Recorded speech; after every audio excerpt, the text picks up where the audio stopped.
You want to know something? I'll give you a quote. We're a third world country now. You want to know why? I'm an expert. I've been to them. I spent 17 months in Southeast Asia while the draft dodger was playing golf. Right? You know how I know we're a third world country? Because in third world countries, they have the military doing their police work in the cities when you walk around. I was in the Philippines the day Ferdinand Marcos declared martial law and went under dictatorship. We went from nobody to a guy with a machine gun on every corner. That's what happens in a dictatorship. In comes the military. That's what's happening here. And people better wake up to it. You want to read something? Then read your history of Germany and start comparing the tactics of what happened in 1930s Germany to what's happening here. Read history. You learn from history. Anytime you have the loss of life that needlessly happens, that's tragedy. And what occurred yesterday did not have to happen. People of Iraq have found oil. Quick, build the A-10 Warthog. Gather your troops, hey, and launch a full-scale operation to take what's rightfully yours.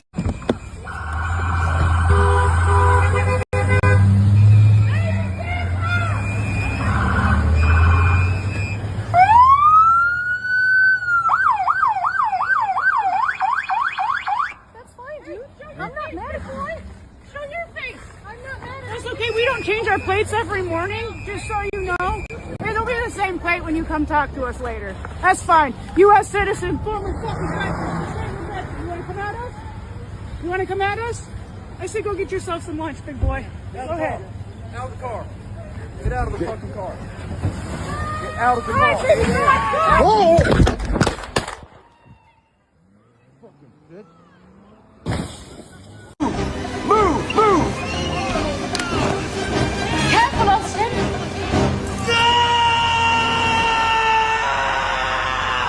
Watch out! Watch out! Watch out! We're high. He's dead. He's been dead for 27 years. What can he do? As loved ones arrived at Forest Hill Cemetery to find Delshawn Dupree's grave like this. And it was just like somebody had just dug it up and looked like they had put dynamite and just blew it open. Section 8, people don't know this. Section 8 has a program where instead of paying your rent they'll pay your mortgage. Now, the government will pay you Section 8 in your own house? Your own house. They'll pay you your rent in your own house that you bought. They pay your... No. They pay the mortgage. It's not the money that doesn't That means instead of the government paying $2,300 for you to be in Section 8, they'll pay your mortgage. They pay your mortage. So basically they pay your house because eventually... You're going to own it. The government doesn't own doesn't own the title. No, it's your house. Sounds like the biggest... Now, before you reach out to me for this, I have no idea about it. Like, this is public information. There's no idea. Google it, ChatGPT it, Gemini it. What else is out there? Grok it. And it could be 100% legal. Go! You can't do this! The military heist of the century. You will regret this! Mission accomplished! Catching Maduro. Folks, we have a winner. You effed around and found out. And all expenses paid. One-way trip to the United States, complete with round-the-clock security detail and complimentary accommodations at a top federal facility. All right, so I was just demonstrating how to charge one of these cars, but using the 110 volt outlet. So basically you just open this up. As you can see that this car has NACS charging. So I have a NACS 110 volt, and I also have a NEMA 1450. So basically the plug that GM gives you is an adaptable plug. So basically this end comes off and you can plug it into a regular 110 volt outlet, or you can plug it into a NEMA 1450 like I have at my other house. So that's really cool. So you can charge it even though it's really, really slow, but you can charge it overnight and you can probably gain about 50 miles, 60 miles, whatever. You could top it off. I mean, this is not the ideal device to charge, but it's better than nothing. It's better than nothing because otherwise I have to take it to a Tesla supercharger. So that's the next plug right there. That's the next. I haven't published any videos lately because for the last 2 days my internet's been down. I don't know how it happened, but the cable that connects my house to the network, the fiber optic cable from my Verizon Fios, somehow, I guess a truck must have clipped it or something. And it was weird because, you know, I'd come home and I didn't really look around my house that much. And as soon as I got inside, my phone said, yeah, it can't connect to the internet because my phone was looking for the Wi-Fi, couldn't find it. And then the next day I go out because I tried calling Verizon and I tried getting them to do that automatic restart thing. They tried to do the restart and they were like, yeah, there's something wrong with the power on your box. And I was like, well, I can't understand why that would be because the circuit breaker didn't say that there was a problem. So I ended up looking around my house, and then I found out the next morning the cable was laying in the bush. And I was like, oh shit, this thing popped. So I'm supposed to be getting visited tomorrow.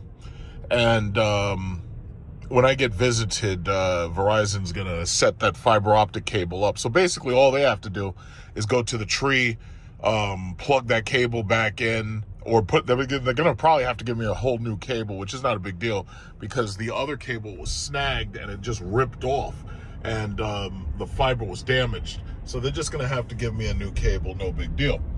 But anyway, so I'm still using this optic, and before anybody asks, I had to take my car in for regular scheduled service.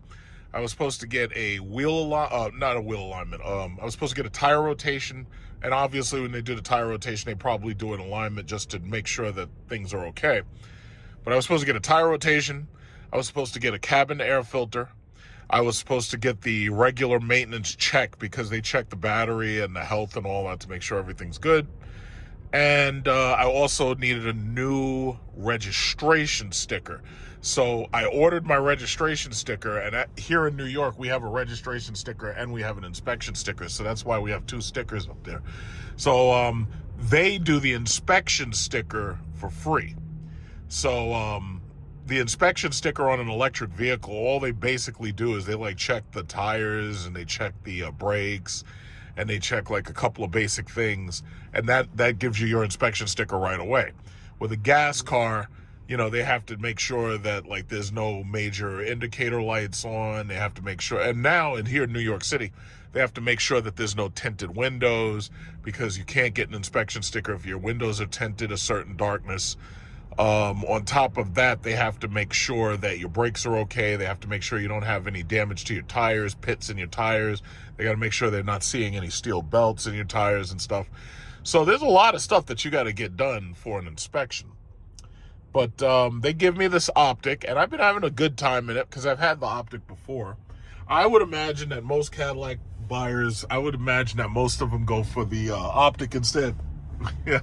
So this lady's looking at me, I'm like looking at her, and she's got the XT4, and from the looks of it, she has, I think she has the newer one, but I can't see her navigation screen. But if hers looks like mine, then hers is a new one. But I'm trying to look at hers. She has the old optic, or at least it looks like it. I really can't tell from here, but because it's kind of dark. But anyway, my thoughts on them, because what they're basically trying to do is a lot of these dealerships, if you need a loaner, they're lending electric vehicles. The thing about it is, if you came out of an electric vehicle, then you already know what to expect with any new electric vehicle. You know pretty much what to expect. However, what happens if you're a person like that woman right back there and she's got the XT4 or XT5 or XT6 and it's a gas vehicle? You know, the question is, if you lend her one of these optics, you know, can she really quickly adapt to the optic? And I would say that there's a couple of things that these dealers in general, Cadillac being one of them, that they need to do. They need to make sure that people understand how to charge these cars. Because here's the problem. Most people, if let's say they have a house, let's say they have a garage, let's say they have a yard, most people have a 110 volt outlet somewhere around their property. But most people don't have a NEMA 1450 outlet. And the NEMA 1450 outlet is what you need for fast charging at level 2. And to charge these cars, it takes at least, I'd say it takes about 4 hours, maybe even 5 hours to go from 0 to 100%. But you're never actually going from 0. So basically, to get to 100%, it's probably going to take you about 4 hours to charge this car with a NEMA 1450. That's level 2. A lot of these people, they have 110 volt instead of 220. If they got 110 volts, it's going to take a long fucking time to recharge these cars. Now, a lot of people who are new to electric, they don't understand that.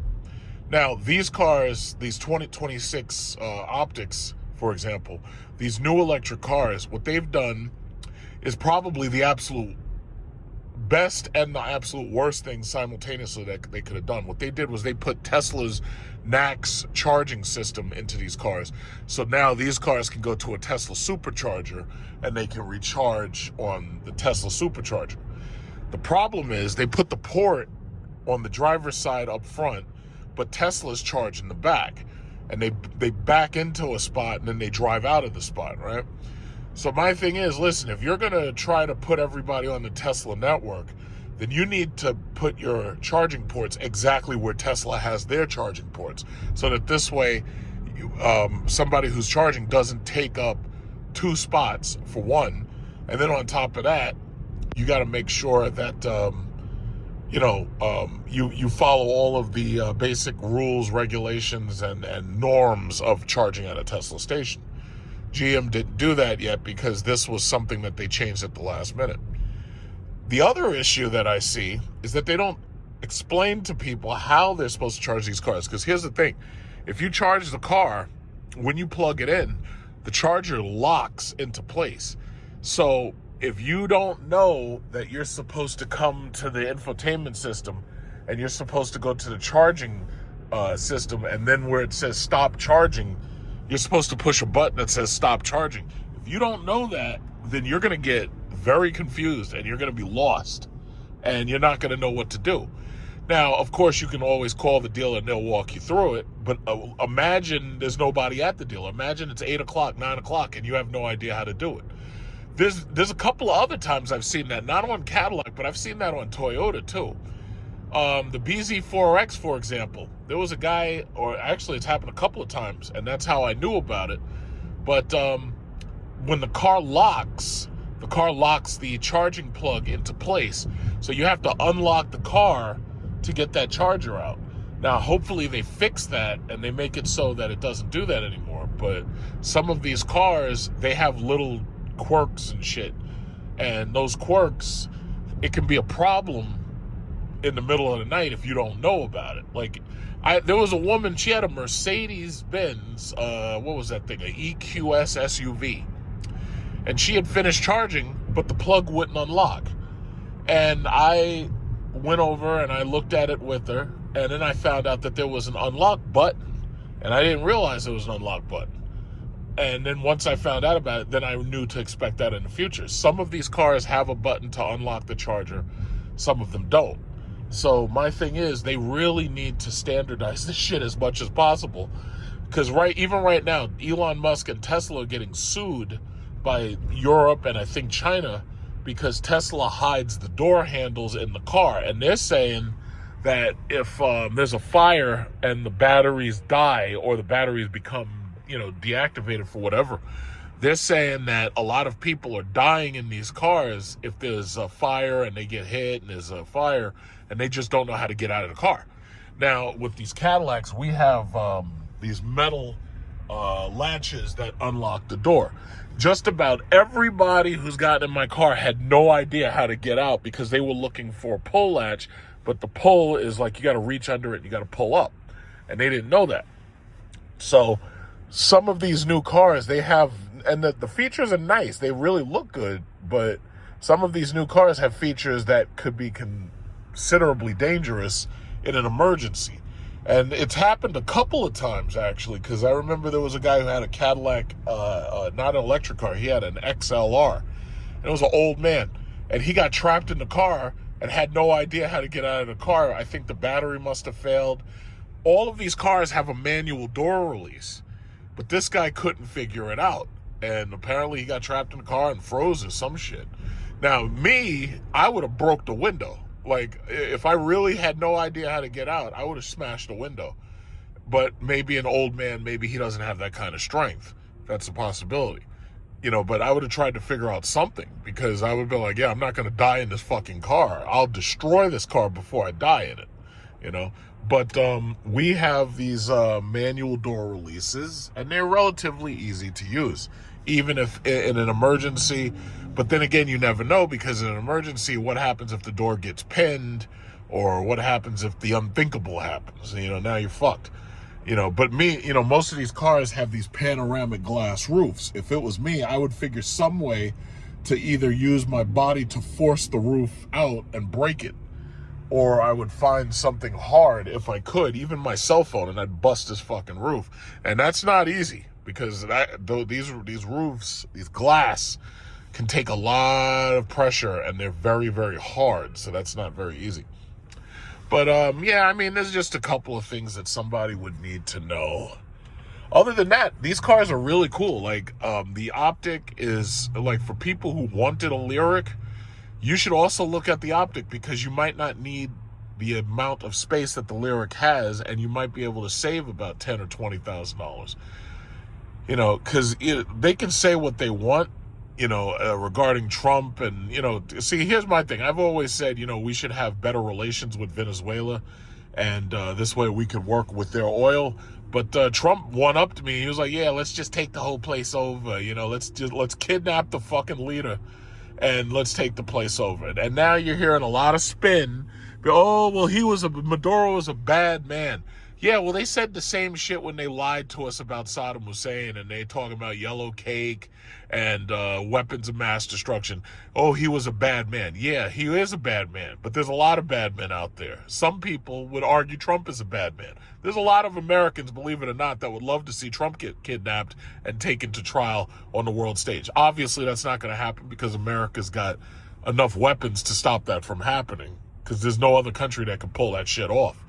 But the simple fact is, there's a lot of Americans that would love to see Trump get kidnapped just like Maduro. There's a lot of them. I would damn near say there's about half the country at this point. And they're going to find out, because when those midterm elections come, let me tell you something. I didn't get a chance to really talk about it simply because of the fact I don't have the internet. But let me tell you something. That white woman, Good, her last name was Good.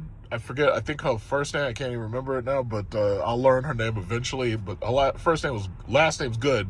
I think it was like Renee or something. But this woman is in Minneapolis, and she gets gunned down by fucking ICE. And now they can run that bullshit all they want with the fucking the spin and all that. But let me explain something about what these cops do. These cops, when they're trying to serve an arrest, or they're coming up to these drivers in these cars, what they'll do is they will literally run to the front of your car, and they'll run to the side. Like, if there's two of them, one of them will go to the front of your car, the other one will go to the side of your car, and they're pointing guns at the driver. If they feel that they need guns, they're pointing guns right at the driver. Now, I believe that Sean Bell got killed exactly the same way, and that's one. See, the problem with Sean Bell, and that's one that a lot of people forgot. The problem with Sean Bell was that there was no video cameras. Back then, there were no video cameras. Now, when something happens with these cops, there's always a video camera. Somebody's got a cell phone, just like even right now. I got a 4K iPhone recording. You got kids with phones now. You got adults with phones. Everybody's got a cell phone. Everybody can start recording like instantaneously. The problem with Sean Bell was there was no video camera. Had there been a video camera, I'm pretty sure what happened was they surrounded his car. He probably tried to drive off, and then they shot him dead, and then they claim, oh, yeah, he's coming right for us. Just like South Park, where, oh, yeah, he's coming right for us. Then they start shooting at the animal, right? When they were positioning these troops and they were positioned in ICE, the National Guard, and they were positioned in ICE in these states. We already knew exactly what was going to happen. The assumption was that you were going to get some foreign person who's under investigation by ICE and they're trying to deport them, and that they would try to run or resist and that they were going to get killed. What they didn't expect is it's going to be a white woman. They didn't expect that. A white American Christian mother of, I think, 2. They didn't expect that. But once that happened, she basically just became the next George Floyd, basically. And when I say it became the next George Floyd, everybody basically knows exactly what I'm talking about. She is now going to be used as a political football for the Democrats, and the Republicans' problem is, number one, this is an election year. Trump is scared because he knows that the Democrats, at this point, there must be no doubt in his mind that the Democrats are going to retake the Congress. He's going to get impeached a third time. If they push for it, he's going to get impeached a third time, because this time, chances are they're going to get the House and the Senate, because a lot of people are really fucking upset on both sides and the middle. A lot of people are really upset by what's going on, especially with the Israel simping, with what's happened with Trump in Venezuela and the kidnapping of Maduro. A lot of people didn't want to see this shit happening. Like, they wanted to go about it different ways, but they didn't want it to go this way. So he's going to find out the hard way. He already knows he's about to get impeached a third time. Whether he gets removed or not, I don't know. But he knows he's about to get impeached. He knows the Democrats are about to take over. His Republican base, they can try to make it like, oh yeah, well, we voted for this and all that. Those Republicans are not seeking re-election, and a lot of them are leaving. In the last election, every single person that Trump endorsed lost. Every single one. Mamdani became my mayor and won that election too. That tells you the direction this company, or I should say this country. I always say country when I want to say company. I always say company when I want to say country. Bottom line is, this country is moving in the socialist direction. And it's very simple to understand why. First of all, these kids, Generation Z, Generation Alpha, they can't afford a fucking thing.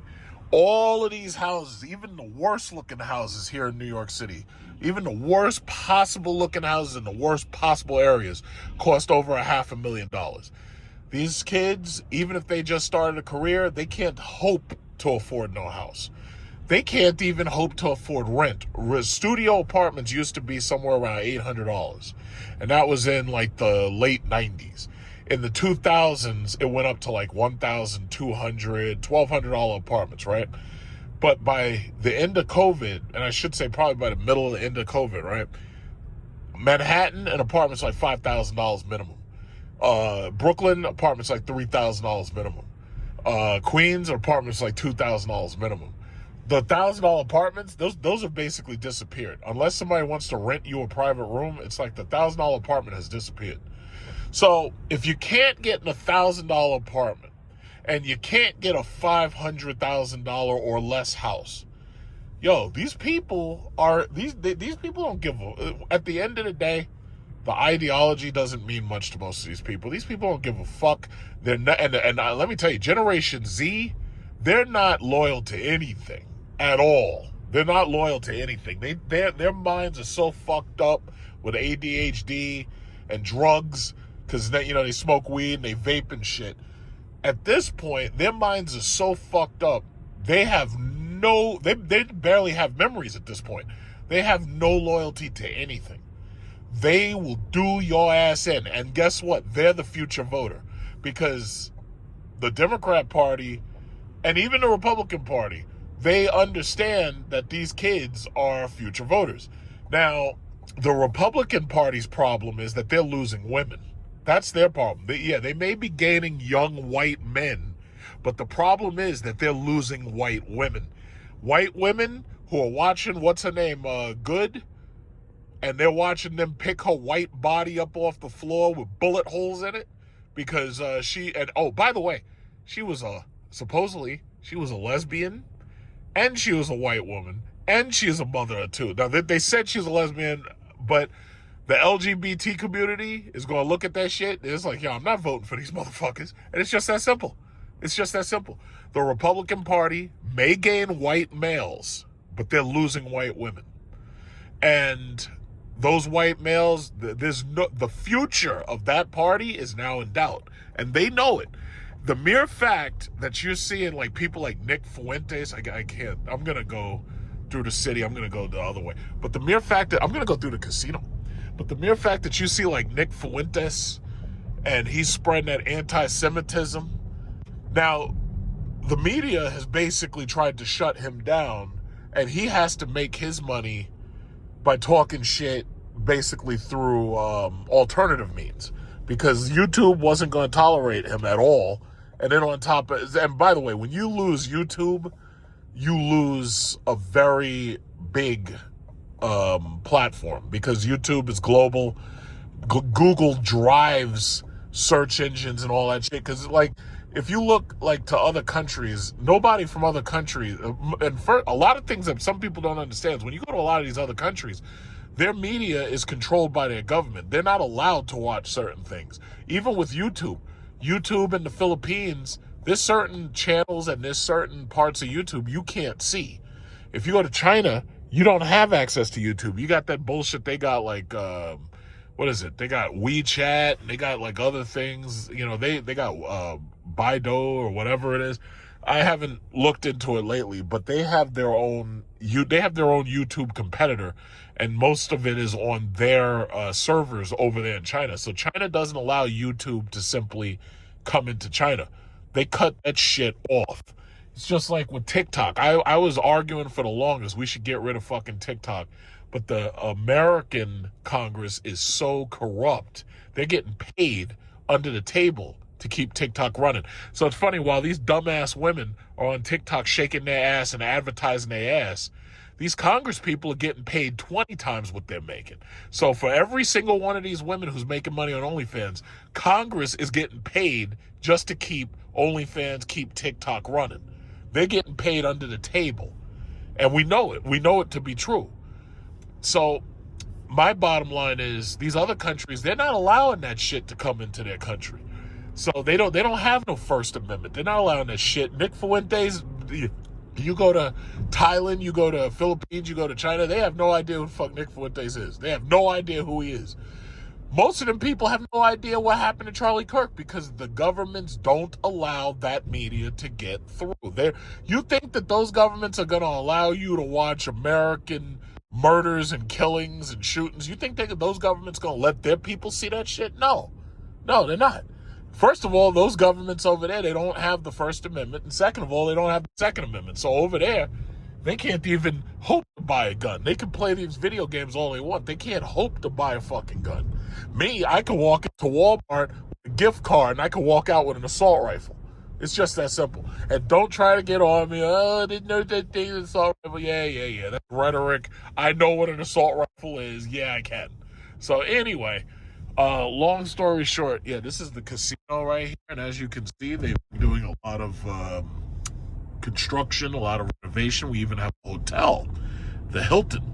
I think we have a couple of them, in fact. There's a couple of casino hotels right around here. And they're doing pretty well.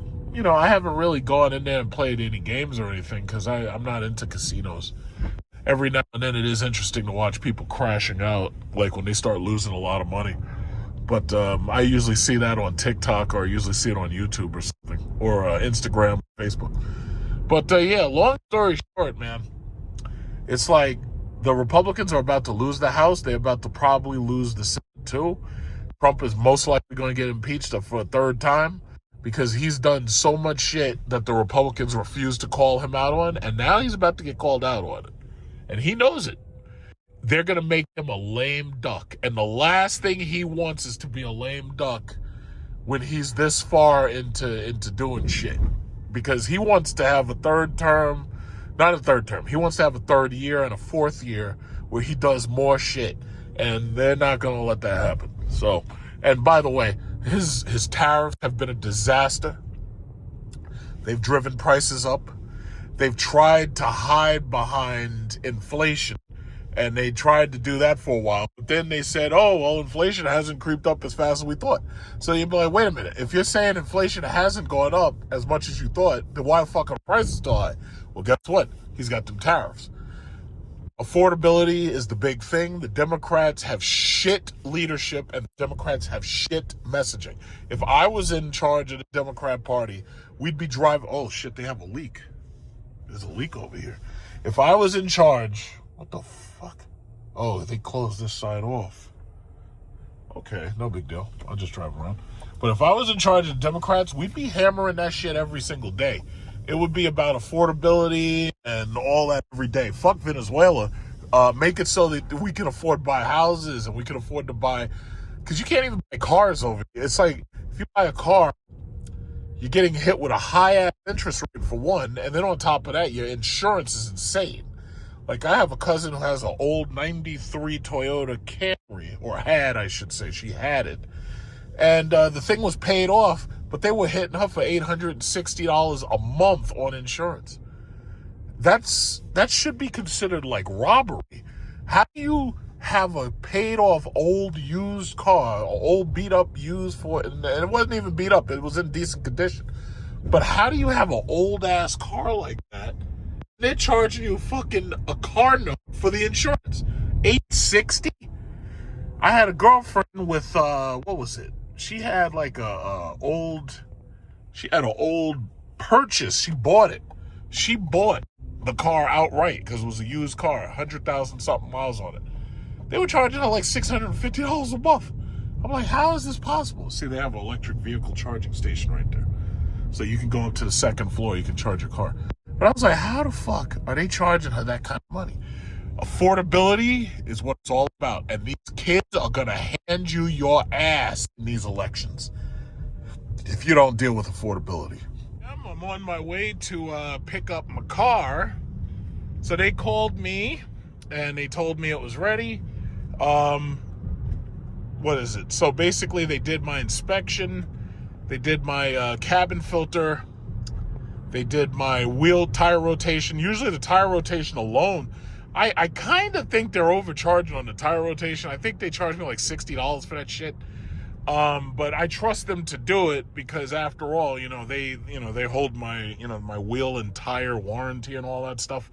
So I don't mind them doing it because just in case they're under there and they see something else, obviously they have to deal with it. They got to fix it. But the total I think is like $160 or something like that. And the cabin filter alone, I'm guessing, is probably $40 or $50. I have to look at the bill, but he didn't know exactly, but he gave me an estimate. There was also something else I think I told him to do. I can't remember what it was right now, but it's nothing major. The car's doing just fine. Anyway, so I'm on my way to pick up the car right now.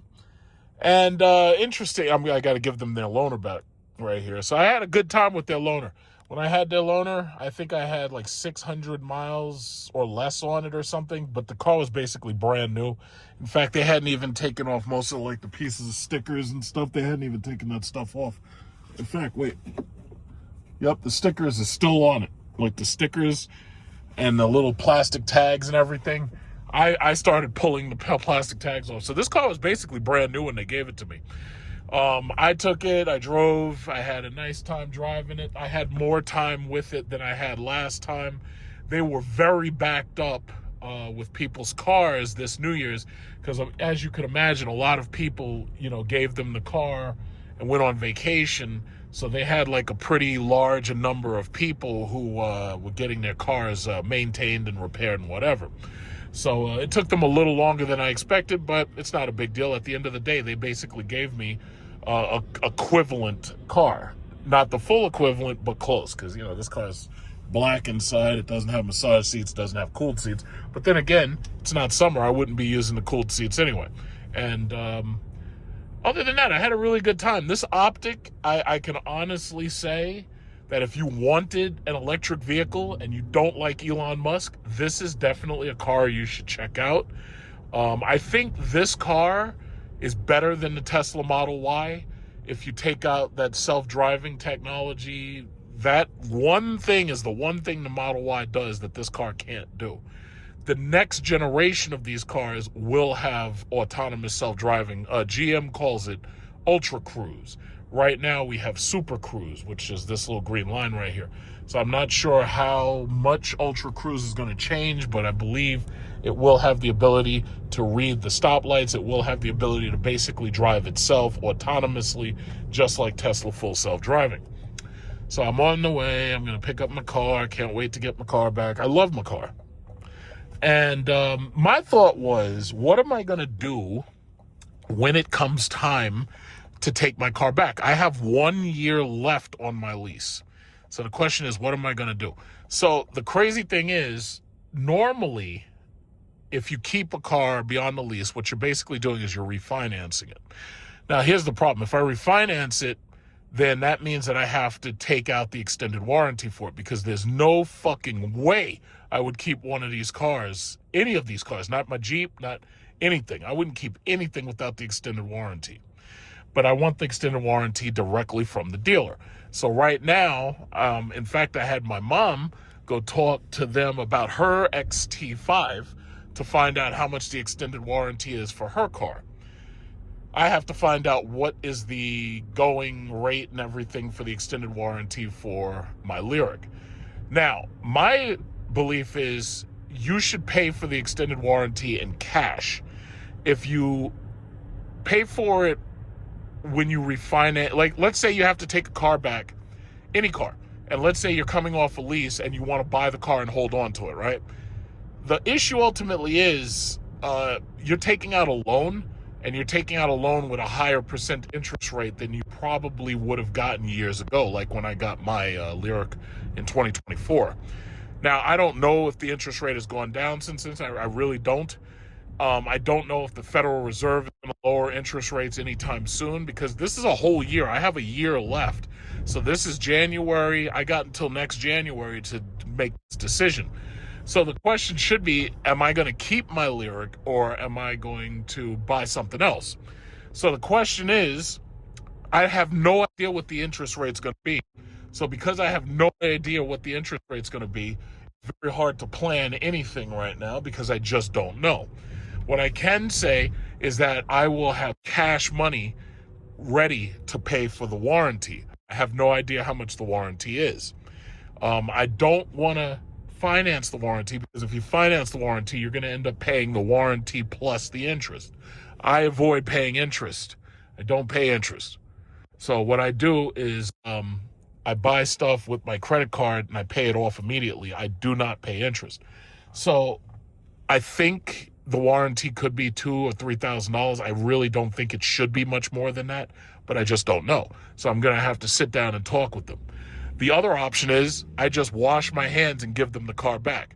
Now, I would kind of feel stupid doing that because I took out the rim and tire protection on my Lyriq because I had those 22-inch rims. And one of the problems that we had with our Mercedes S-Class was when you drive over bumps, it was breaking the fucking rims, because as you know, New York's got shitty fucking streets. So if you some of you may remember, my uncle, for example, he had that same problem. He had a silver Mercedes S-Class, and it was an S580, 20-something inch rims. I think it was 21 or 22. I think it was 21, actually. AMG styles or something. And those rims kept cracking. So what he did was he took that car back. He got a green Mercedes S-Class and didn't get the larger rims. And he says he's much, much happier with the, I think it's 19, and he's much, much happier with that. Now, I could get a Mercedes S-Class if I want to. I just wonder if they're going to refresh that car as quickly as they claim that they're going to refresh the CLA. That's the thing that could stop me from saying, yeah, I want to get that car, because my thing is the one that they currently have on the street is old and people buying those used and everything. I don't want that. I want my shit to have the full super screen. I want the whole super screen all the way across. Right now, you can only get that with the EQS. I don't like the EQS. The EQS is, in my opinion, is too small, and I really don't like the way it looks. I think it looks ugly. It's nice enough if you're a woman, because it's a very it looks like it's a very feminine car. I don't like it though. Not for me. I thought I would be excited about it. I thought I would want it, but when I actually drove it, I was disappointed. And when I got in it, I felt it was way too fucking small for me. So I was like, nah, that's okay, keep it. The other option is the Escalade IQ. I'm not paying over $100,000 for that shit. So if they figured out a way to lease it to me and they'd be like, okay, we'll lease it to you and we'll give it to you for $1,000 a month, and my insurance doesn't try to rape me, because my insurance sucks. It isn't as bad as it is for some other people, but it's fucked up. And I have really good insurance premiums, because when I tell people how much I'm paying, I'm driving fucking race cars and shit around. When I tell people how much I'm paying, they're like, oh, well, I got my Honda Accord and I'm paying like $400 a month. I'm like, yeah, that's too bad. I'm paying less than that. And my thing is, if they could give me that Escalade IQ and they could give it to me at a reasonable insurance cost, I'd take it. But I'm not paying $100,000 for no fucking car. I have too much money to put into the stock market. The Dow is damn near 50. The Dow is almost 50,000. I'm stuffing money into my stock portfolio. It's just like I've been talking about. Credit cards, oil prices are going. Trump is trying to get it down to $50 a gallon of oil by basically. I mean, this guy, I can't even believe I'm saying this. This dude is literally kidnapping fucking foreign leaders and stealing their motherfucking oil. I never imagined I'd be able to say that. So he thinks that he's going to be able to get oil down to $50 a gallon. I don't believe that's going to happen. And if you read any OPEC report, because OPEC so far has been the only entity that's been able to actually put a control on oil prices.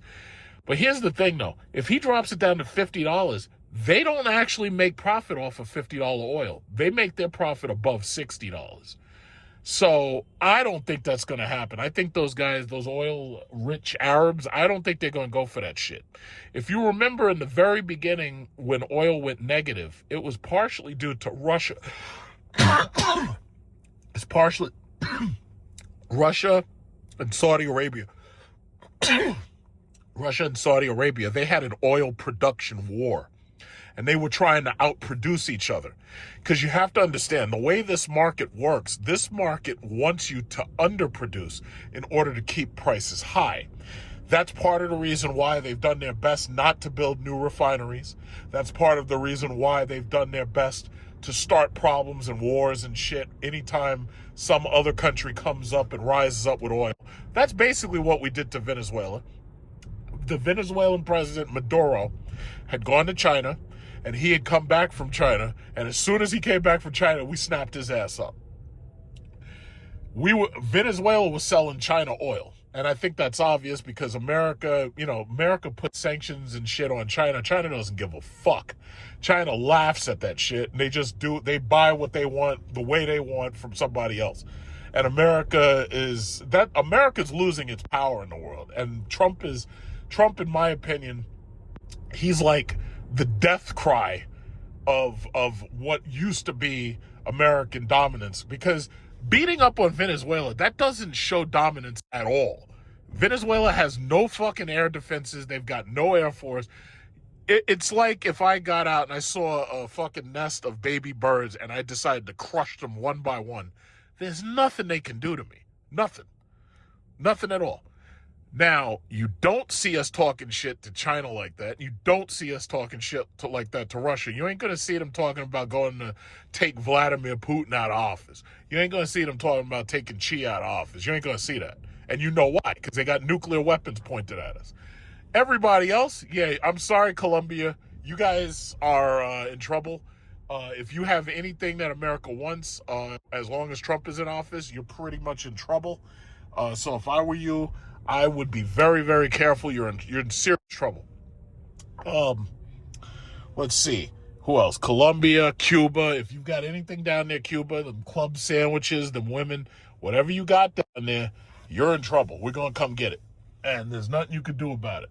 It would be like if I see a nest of baby mice. It's like I could just get out and crush them one by one. There's nothing they could do about it. That's what America is basically doing right now. So I don't think that oil's going under $50 a gallon. I don't think that's a barrel. I do not think that's happening. OPEC is not going to let that shit happen. If they have to, they'll have another oil production war. You know, you can't go to war with the entire Middle East. I think Bush already proved that shit don't work. It's like, yeah, you go in, you topple a dictator. Next thing you know, you spend the next 5 years counting your dead soldiers. You got an SRT Jeep. Look at this guy. I've got one of those. Gee, maybe I should drive mine someday. My Jeep is sitting in front of my house collecting dust. It's like I really should drive it, but lately I just don't even want to. And I know most people be like, yeah, if I had a Jeep SRT, I'd drive it every day. And I'd be like, yeah, I'm sure you... Listen, don't look at me like that. Don't look at me like that. Who do you think you are? You think you're Renee, what's that woman's name? Renee Good? Up there looking at me like you're going to do something to me? I ain't going to do nothing to me. What are you talking about? Don't make me get out of this car, because I'll turn into ice on you. So I was just watching that body cam footage that they just released a couple hours ago from the cop Jonathan Ross, I believe it was, Jonathan Ross, about Renee Good. And at the end of the video, because I pretty much saw what I needed to see, but at the end of the video, you could hear him call one of them, I can't say it was him because I don't know his voice, called a fucking bitch at the very end of the video. I don't think that's going to play very well in court. Not only that, there was supposedly and I saw in the video, there was a guy who was a medical technician or person or staff, and he offered to give medical assistance, and they denied him the ability to do it. Now, I could understand from one point of view, it'd be like, oh yeah, well, we don't want you contaminating the crime scene. But the bottom line is, if you just shot this person and you're not yourself giving this person medical aid, and then you deny somebody else the ability to give medical aid, I'm sorry. If they charge that dude with manslaughter, or because I know the knee-jerk reaction is to charge him with murder, but if they try to charge him with murder or manslaughter and they convict him in the state, Trump ain't gonna be able to pardon that shit. I think there was one of those, either it was a mayor or somebody, I don't know exactly who it was, because I saw the mayor and he told ICE get the fuck out. But the thing about it is, one of them was saying this morning, yo, guess what? Trump can't pardon you from a state crime. That's the reason why these white supremacist racists are still trying to get Darren Chauvin out. Darren Chauvin, I forget what his name is. But Chauvin, they're trying to get Chauvin out. Can't get Chauvin out because it was a state crime. And it wasn't a federal crime. He got charged by the state. So Chauvin, he's going to stay right there in jail until either somebody kills him or whatever. But, you know, I don't really care. But bottom line is, I also read that George Zimmerman is homeless right now. And I saw a picture of he had like a homeless tent, and he's like Tent City right now. And I'm like, yeah, well, that's what happens with karma, buddy. And the funny thing, you know what's so funny to me? These motherfuckers are constantly trying to do revisionist history. I personally covered January 6th myself all day long. When I saw those Congress people barricaded, and I put the video up because the video's 7 hours long. I was sitting in front of that monitor for 7 fucking hours. And you up there trying to do that revisionist history bullshit. Oh, Ashley didn't do nothing. She was a hero. Yo, listen. Congress was barricaded in a fucking space. And there was no place that they could retreat to. And Ashley decides that, oh, you know what I'm going to do? I'm going to go to the window and I'm going to climb. Now, by the way, these motherfuckers trying to lie and say, oh, yeah, we're on a guided tour. Guided tour, right? So what part of a guided tour would have you go to where that number is 78 up there and try to climb up in the fucking window? Let me tell you something. That cop, Lieutenant Michael Byrd, he shot and killed Ashley Babbitt. But let me tell you something. He showed a lot of restraint, because had I been him, there'd have been empty shell casings all over that fucking floor. Everywhere. There'd been empty shell casings everywhere. You would have seen so many shell casings laying around, you'd have tripped on shell casings. He fired one shot that day, and that was the shot heard around the world. Strangely enough, that one shot, that's the one heard around the world. It's that always that one shot. Uh-oh, they catching people out here. They got this guy. He's got that silly little blue, slow-ass Japanese car, that little slow car. I don't know what he did, but they got him. But anyway, yeah, it's always that one shot.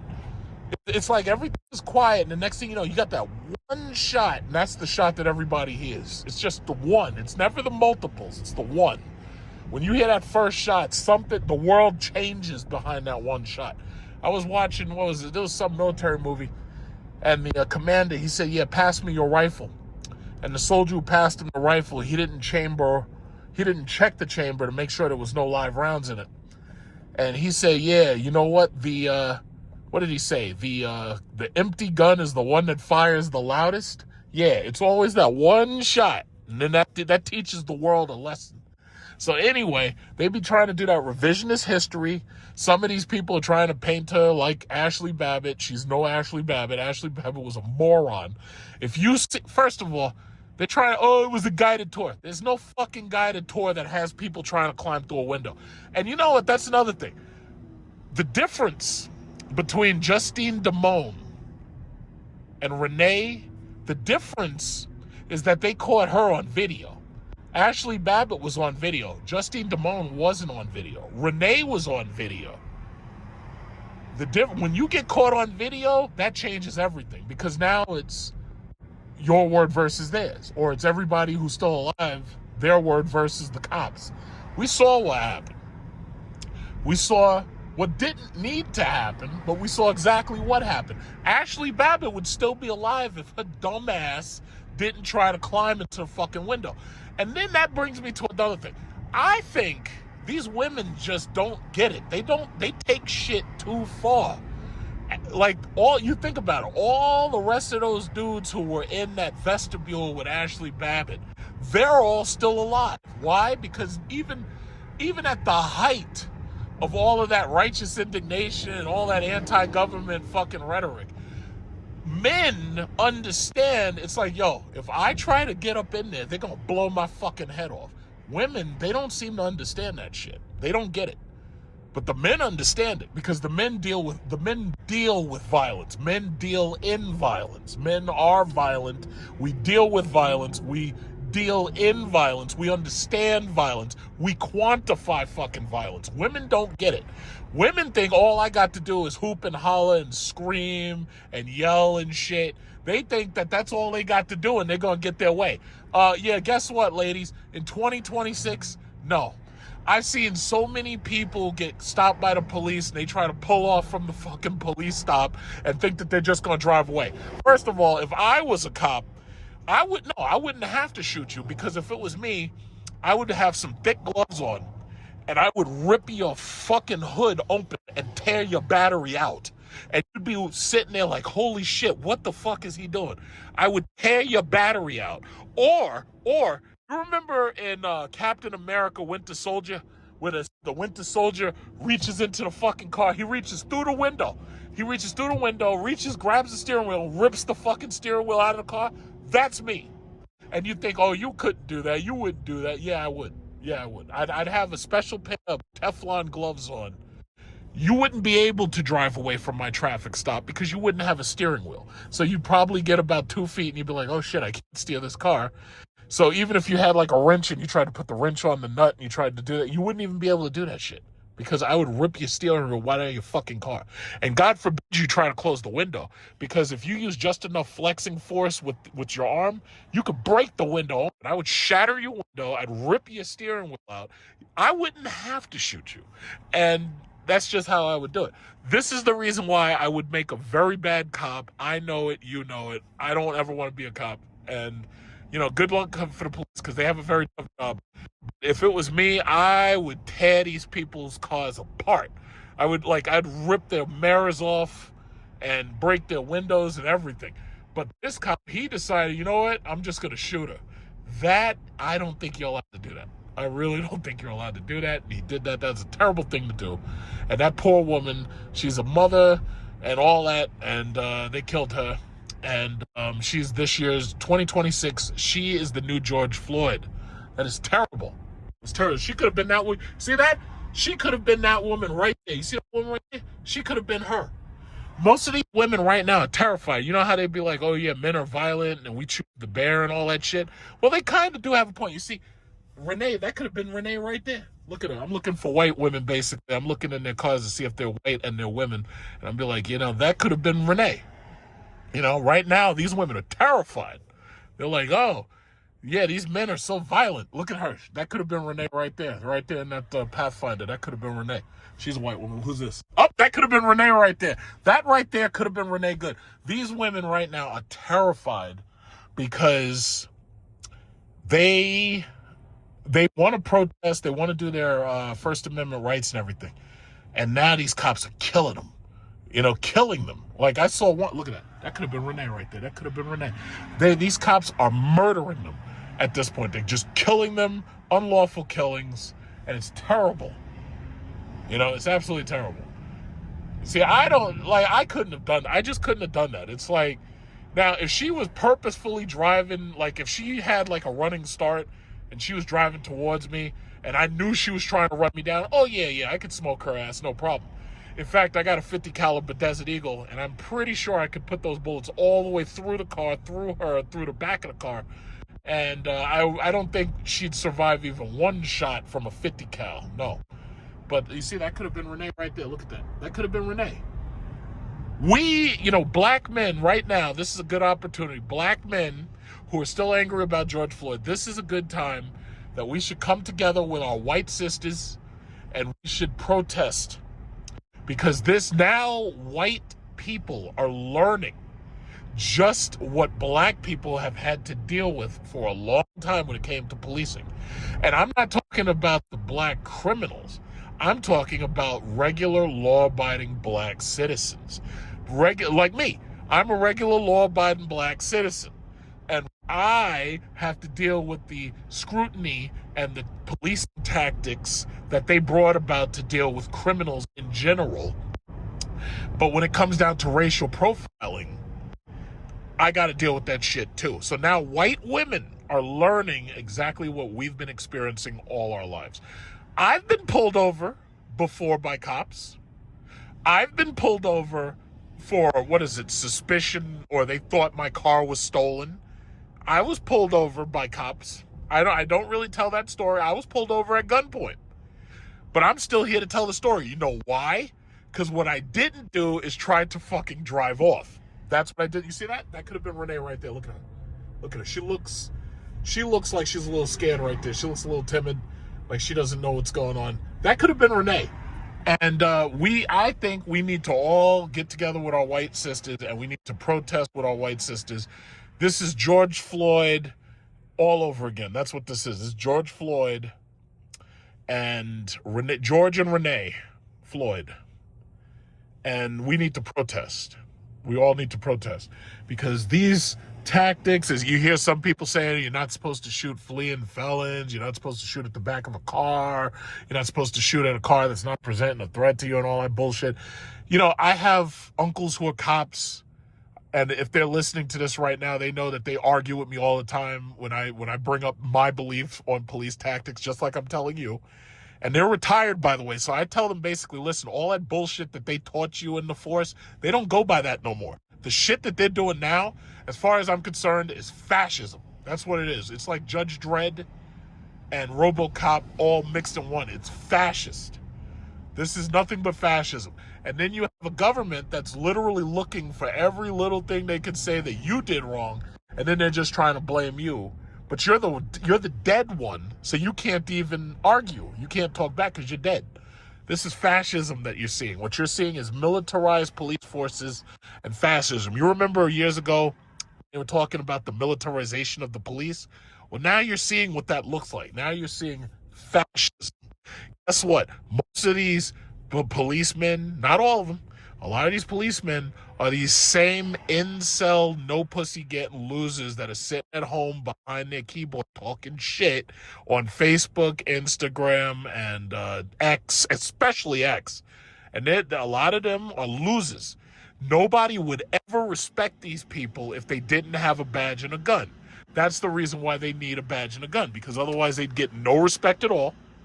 People would walk all over them, spit on them. They'd be the next person that got beat up on a train or thrown in front of a train if it wasn't for the fact they had a badge and a gun. And I can't even say that's 100% true because some of them have a badge and a gun and people still don't respect them. And, you know, it is what it is. And these dudes, some of these dudes are angry, insecure, power tripping. See, the thing that I can identify with white women, because I watch a lot of white sitcoms and stuff, and I listen to white women talk all the time. I can kind of identify with them when they talk about, you know, how they get treated by white men, because they're talking about how these guys be abusing them and shit. And, you know, the cops abuse them. And if they are married to a cop, he's abusive and all this. And sometimes they're married to soldiers and they're abusive. I can kind of understand what they're saying. I can identify. But I think it's time that we're going to have to protest. Look at this. This could have been Renee right here. You see her? That could have been Renee. That could have been Renee right there. All of them need to take a good look at this. And they need to think the same things. That could have been my grandmother. That could have been my mother. That could have been my sister. That could have been my daughter. All of them would need to take a step back and look at that. All of them. You know, but then now we are united. You know what's really fucked up? That you have to unite people with pain and poverty and violence. That's how it is. Like when we get 9/11 and you get them buildings crumbling, you got 3,000 people get killed simultaneously. All of a sudden, the nation's united. Isn't that interesting? When you go to war, everybody's wearing a flag pin. They got fucking flags on the trucks. Everybody's hanging up their flag. Everybody's united behind a war. When you get somebody killed like this, you get unity through that. It's really sad, but that's just what it is. I call it the death threshold. You know, I came up with that idea a long time ago. It's just like at some of these intersections, there should be a stop sign, but you're not going to get a stop sign until a certain number of people die at that intersection. Like, you all know of a stop sign where there should be a stop sign at an intersection, and you're wondering, why don't they just put a fucking stop sign or a stoplight? Why don't they do it? They don't do it because nothing's happened yet. As soon as somebody gets killed, that's when all of a sudden politicians, oh, there should have been a stop sign here. We should have had stop signs here 10 years ago. And then they put up a stop sign, and that's how he wins re-election. It's really sad. But I came up with this on my own. I call it the death threshold. When a certain number of people die or are killed in a certain way, that brings about political change. You can thank me later. Maybe I'll patent, or maybe I'll get a patent on that idea. I don't know. I have to write it up or something. I think you got to mail it to yourself in something, in a sealed envelope or something, and say, yeah, I came up with this. Kind of like if you write a song or something like that. But yeah, the death threshold, that's what I call it. That's exactly what I call it. I feel really bad for her, but I felt just same way about George Floyd. I'm like, they tried to come up with all this bullshit and revisionist history. Oh, well, he was on fentanyl, and he didn't die from the knee on his neck. He died from a heart attack because he was smoking drugs. I'm like, yeah, keep lying in my face. Yeah, yeah, right. It's revisionist history. It's fucking absolute bullshit. It's like, but you know what? That's just what we live with. It's absolute revisionist fucking bullshit history. Just like I'm saying, Ashley Babbitt would still be here if that bitch did not try to climb through the fucking windows and go after Congress. In a billion years, I would never do no shit like that. Because I already, and what they went after Trump, and he had to hide in the bunker and shit. They got a Lamborghini Urus used right there. Look at that. Lamborghini Urus, a couple of BMWs nobody wants, and they got a McLaren. Those same fucking cars been sitting there for a while. But anyway, I would never go after them because I know Secret Service gonna light my ass up. I would never try to do that shit. I've watched a violent R-rated movie. That's a nice Vistic with white seats. I've watched enough violent movies to know what would happen if I go after the fucking vice president or the president or the Congress. I've watched enough of these fucking films to know that they gonna blow your ass away. So why would anybody else think differently? I just don't get it. All right, so I'm here. I'm gonna put the car in, and we're gonna get my car back, and I'm gonna continue talking shit in my car. That's how it works. Waiting for them. They're cleaning up my car and everything and just vacuuming and drying it out. They got a V-Series in Blu-ray here. That's really nice. Got this green Vistic right here. That's nice. And then they got that monstrous Escalade IQ over here. Kind of my favorite. I gotta say, Cadillac finally figured out a way to make a better car than the Mercedes S-Class. They finally did it. They finally did it. I know there's some people who are badge whores and they would never buy a Cadillac over a Mercedes, but it's your loss. Yeah, I like this TVs. I wish they could get that in the Vistic. I really, really like the fact you can watch television in each row. I really like that. That's really cool. I don't need a third row though. This thing is like this thing is so freaking big. It's just amazing.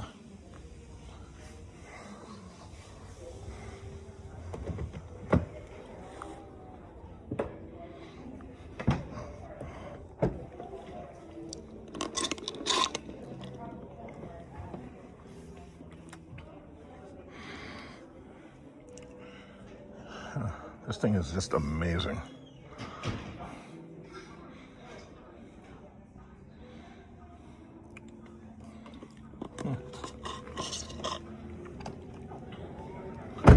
Yeah, so they should be done in a minute. I don't know how the V models are selling. I haven't seen any of these V series lyrics on the road. I haven't really seen them. On the Vistic, this has a heads-up display. So you got heated seats, cooled seats, ventilated seats, massage seats in there, but you got the heads-up display. And it looks like, if I'm not mistaken, this car has waterfall cushions maybe. I could be wrong, but it looks like it does. Or maybe it doesn't. It's still nice seats. I like the seats. This looks really good in white. Yeah, this is nice. This is really nice. I like that heads-up display. Even Tesla won't give you a heads-up display. I would get a Vistic. The only downside is it's the exact same interior I got in my Lyric, so you're kind of just trading up for size. Other than that, it's nice. Because for people who think that the Lyric is too small, yeah, this Vistic is really, really nice. Really nice.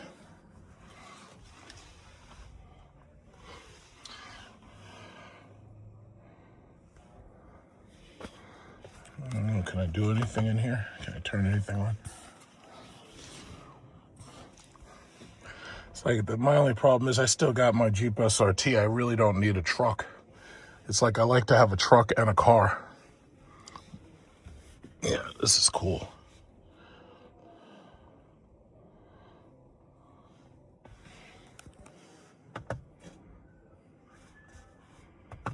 I'll push the phone button.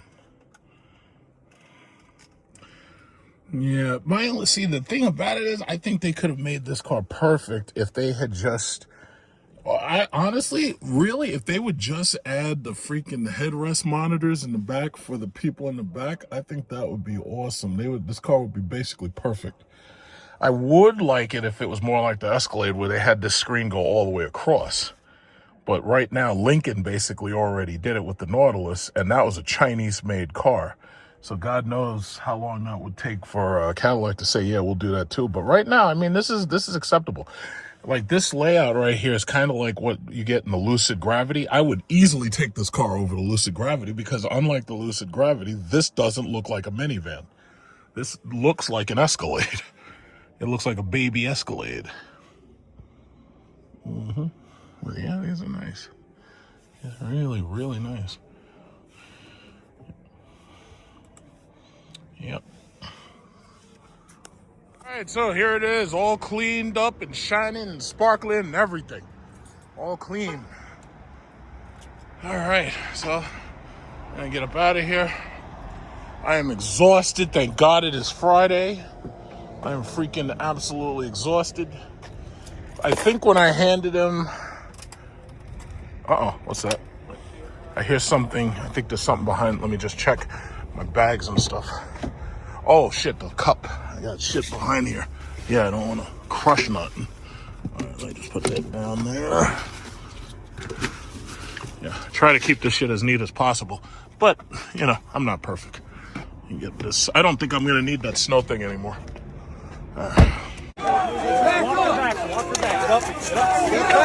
Step back. You hit a vehicle. Stay back and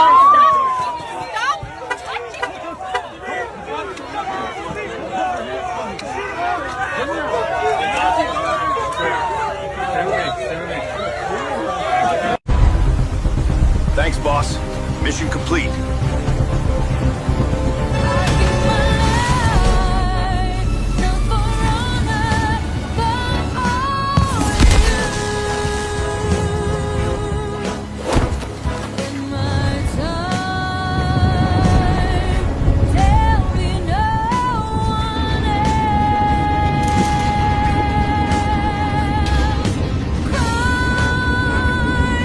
Here you got a Starbucks coffee, and I want to try, they got a new Dubai chocolate matcha, and I want to try that. Is this place open? I think it is. Yes, I will go there. I was planning to go to Costco, but I'm going to stop here first. Oh, they have a drive-through. You know what? I'll just do the drive-through. That'd be quicker. Look at this guy. Oh, yeah. Come on. Yeah. Yeah, just to let you, I ain't in no rush. And I don't need some goddamn Honda Pilot hitting me in the back. These people. All right. I've never actually come to this one before. All right, let's see. Oh, what they got? What is that Dubai chocolate matcha? Where is it? Hello, what's making for you today? Good morning. Do you have the Dubai chocolate matcha? Yes. Okay, what is that? A venti is the largest size? Yeah. Yeah, I'll take that, please. Okay, anything else? That's all. All right, your total's going to be $734. All right, thank you. All right. See what that's like. So here it is. This is the Dubai chocolate matcha. So get to test that for the first time. Let's see what this is like.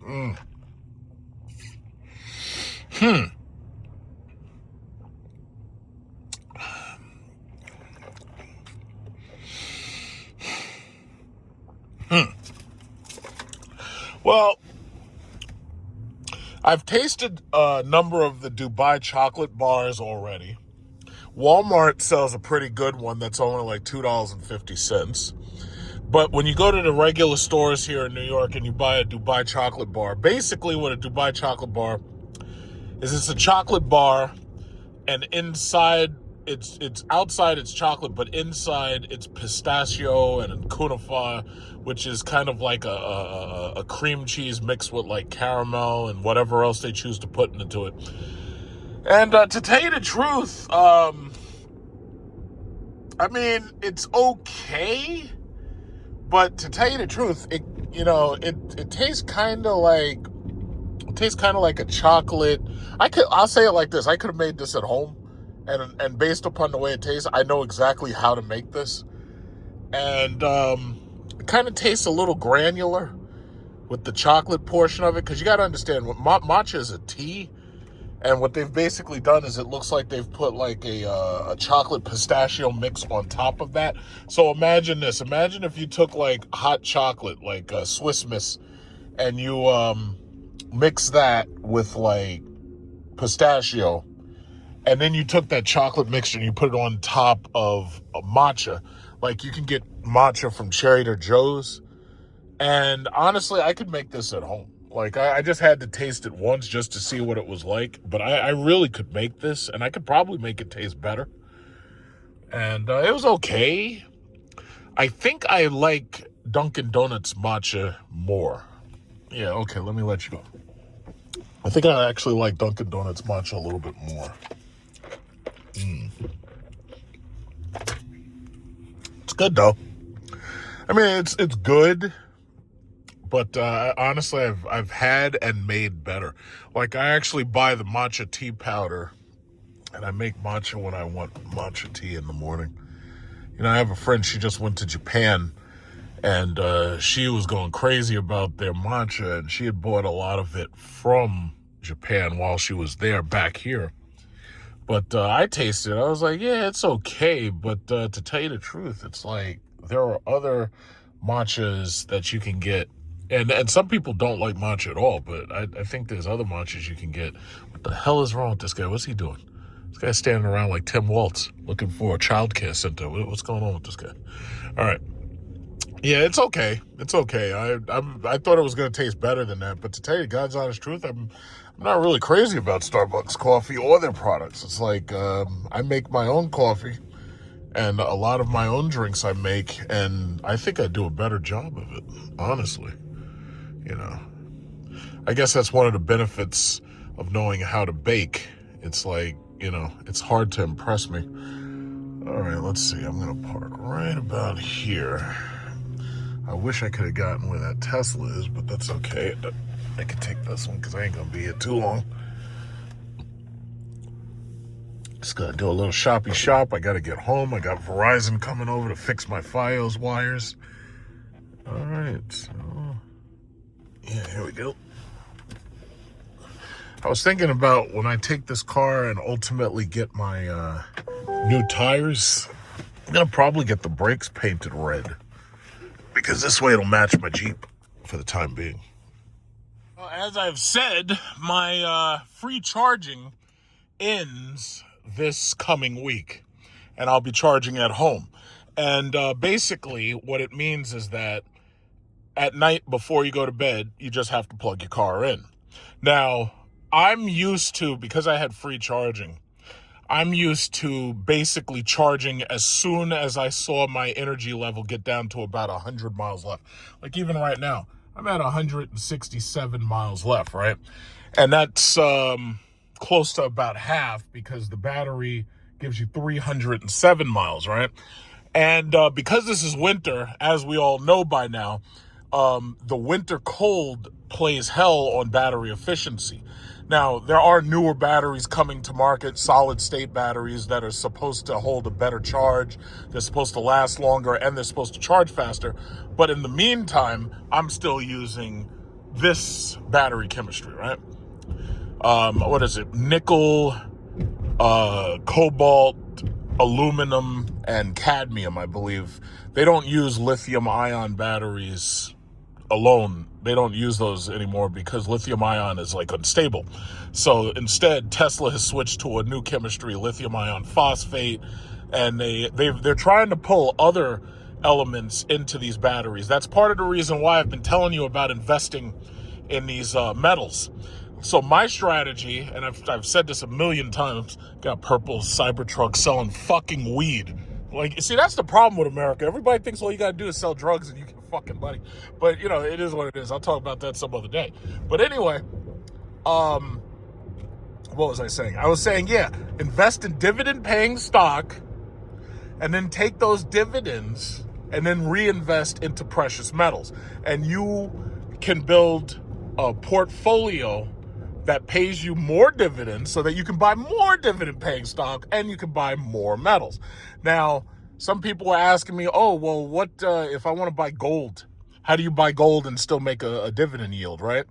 GDX, GDXJ, and the symbol B for Barrick Gold, you can buy those and you get a yield out of those ETFs, right?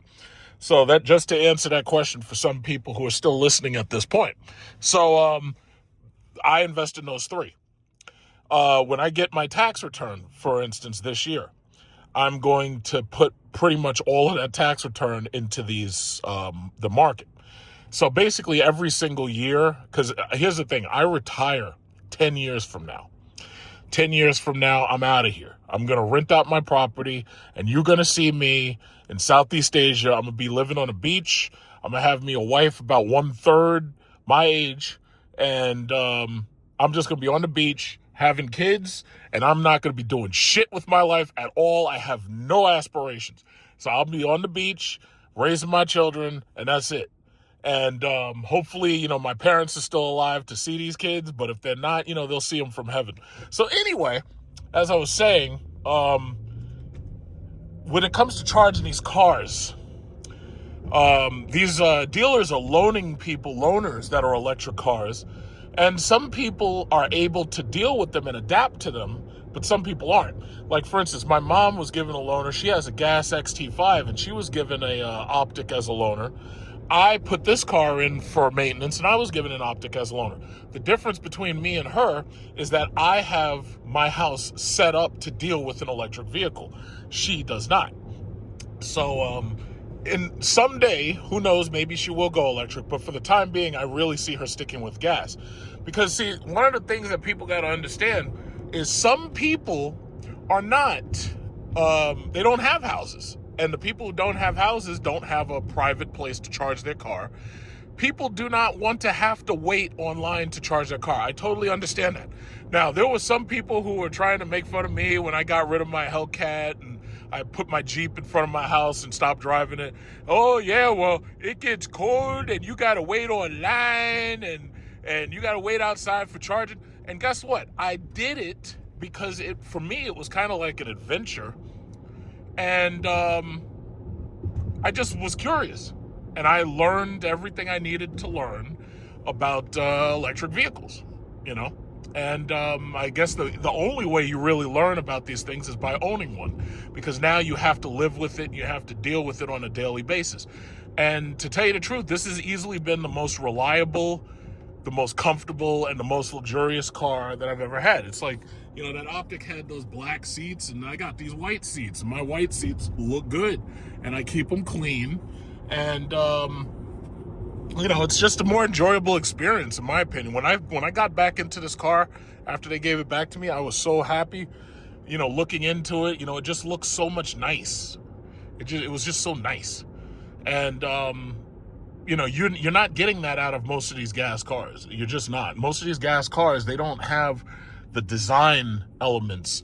And that's probably really the fault of the manufacturer. If the manufacturer knows that people like the Lyric because it has a white interior and it's got speakers in the headrest, and the Cadillac Escalade's got fucking monitors on the back of the headrest, and it's got massage seats, it's got heated seats, cooled seats. Well, guess what, assholes? You could just as easily take that XT5 and put all of this shit in there.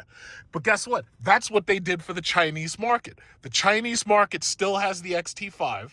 The Chinese market still has the CT6. Why didn't you give that to Americans? I wanted a CT6 plug-in. That's what I really wanted. I'd have the gas and I have the plug-in hybrid. Guess what? They never gave it to us. I really, and I've said this a couple of times in my community chat, I think some of these car companies are fucked because they absolutely refuse to build the cars that Americans want. They know what we want, but they refuse to build it. And they're trying to force us into shit we don't want. And what do Americans do? They start buying these pieces of shit Toyotas. Look at this guy. He's on his phone and shit. Get off the phone! Get off the phone!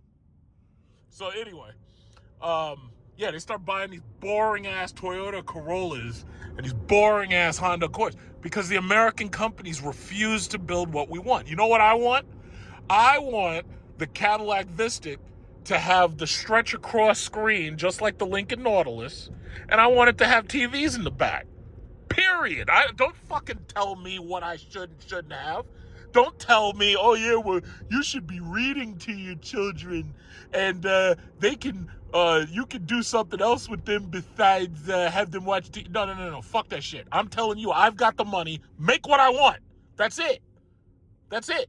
You know who makes what people want? Kia and Hyundai. Kia and Hyundai make what people want. Mercedes and BMW make what people want. Look at this guy. This guy's a slow ass car. And this guy's got a Chrysler 300 over there. He think he gonna race somebody. He ain't racing shit. Your car is slow because you don't have an SRT. You got the painted brake calipers. Them shits is yellow and they're fake. Oh, you're lucky because I thought you were trying to race because I was gonna eat your ass. But anyway, these American companies refuse to make what the people want. Oh, in fact, I have to turn here. Yeah, they refuse to make what the people want, and because of that, they're losing money. And then when they go out of business, like Fisker, then they want to start crying. Yeah, you went out of business because you didn't make what we wanted. And I like the Fisker Ocean, but not enough to buy it. That's your fault, not mine. That's your fault. You know, I gotta say, GM is doing a pretty good job. They still making them SUVs and those trucks, and they still got V8s in them. Good for you.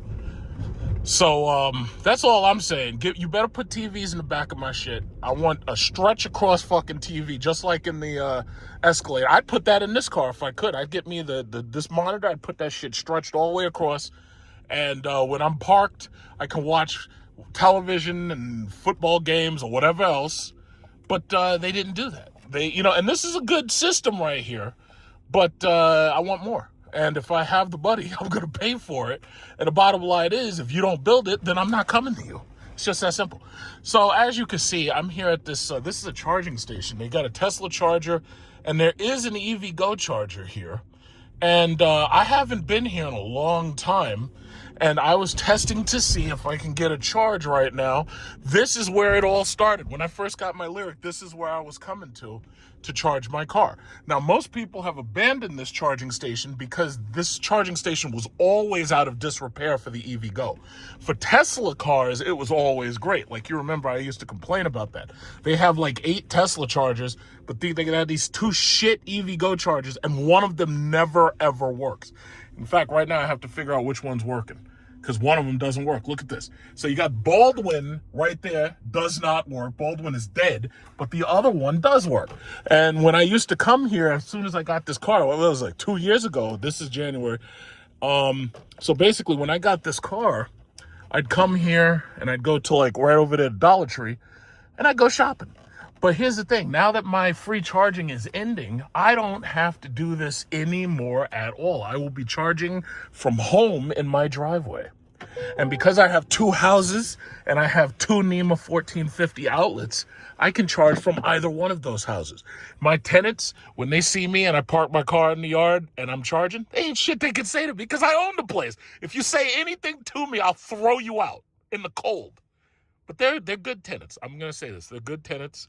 Just in case they're watching this video, I appreciate the fact that you pay your rent on time. Thank you very much. So as long as you continue to pay your rent on time, you're good. And then the second you don't, you're done. I'm going to put you right out on the street, and you have to move to Minneapolis because you're not going to be able to afford nothing. You're going to have to move to Minneapolis, and you're going to get shot at by ICE agents. Don't play with me. But they know I'm a good landlord. I'm a good landlord. Some people have accused me of being a slumlord. I say otherwise. Okay, here you go. All right, you see, that was so effortless. I just pulled right up here. Nobody comes to this charger anymore. The only people who come here are Tesla chargers, because Tesla has made it so easy for everybody to pull in, charge, and just leave, and that's it. You know? Nobody comes here anymore because this fucking charger never works. Okay, come on, let's do it. But once my free charging is up, I am never coming back to this shit ever again. I will pass by here just for nostalgia purposes. I will never come to this shit ever again because this charger was always slow. All of these chargers are slow. Seinfeld is the name of this charger. And this thing is a 100 kilowatt charger. But the ones that are at the new stations are 150 kilowatt charge. This thing charges like real slow. However, it's good enough for now. And I'm at 57%. I'm going to charge the full. No problem. And by the middle of the week, I'll probably get one more charge. And that'll be the last charge I get. But other than that, it is what it is. Tesla has the best network. And everybody else's network sucks. All right, so I got my shopping done. This space may have a shitty EVgo charger, but at least you got a Dunkin' Donuts. You have a couple of restaurants right over here. You got a couple of restaurants over there, including a pizzeria and a sushi restaurant. You got the Dollar Tree. You got a Key Food. And you got an Apple Bank, which from what I know, nobody uses anymore. And of course, you know, I'm almost finished charging. But you know, my thing is, if you're not buying a Tesla, and it's so sad, I hate not being able to recommend Tesla simply because of Elon Musk and because of their shitty, inferior build quality. However, if you're not buying a Tesla, just make sure that if you buy an electric vehicle, make sure you have a charger at your house. It's one thing to just go out on a road trip once in a blue moon. It's a whole nother thing to have to go to one of these charging stations every single day or not every day, but let's say twice or 3 times a week. That's a whole nother issue. You don't want to be bothered. If you don't have a house and you don't have a charging spot that you can charge at your house, don't get an electric car. If you get an electric car and you don't want to have to deal with problems charging, you got to get a Tesla. You don't really have a choice because they have the best network. And that's just what it is. And me personally, I love my fucking car. I love it. Like some people, hey, you made a big mistake. Fuck that. I love my car. And I love this car so much that if I were to go to another car, I would get another electric car. But the thing about it is, I personally think that the Cadillac Lyriq is easily the best electric sedan that you can buy, the best luxury electric sedan that you can buy under $80,000. And once you say under $80,000, that cuts everything else out because Mercedes is more than $80,000. BMW is more than $80,000. So I really think the Cadillac Optic and the Cadillac Lyriq are pretty much your best options. And then there's also the Vistic.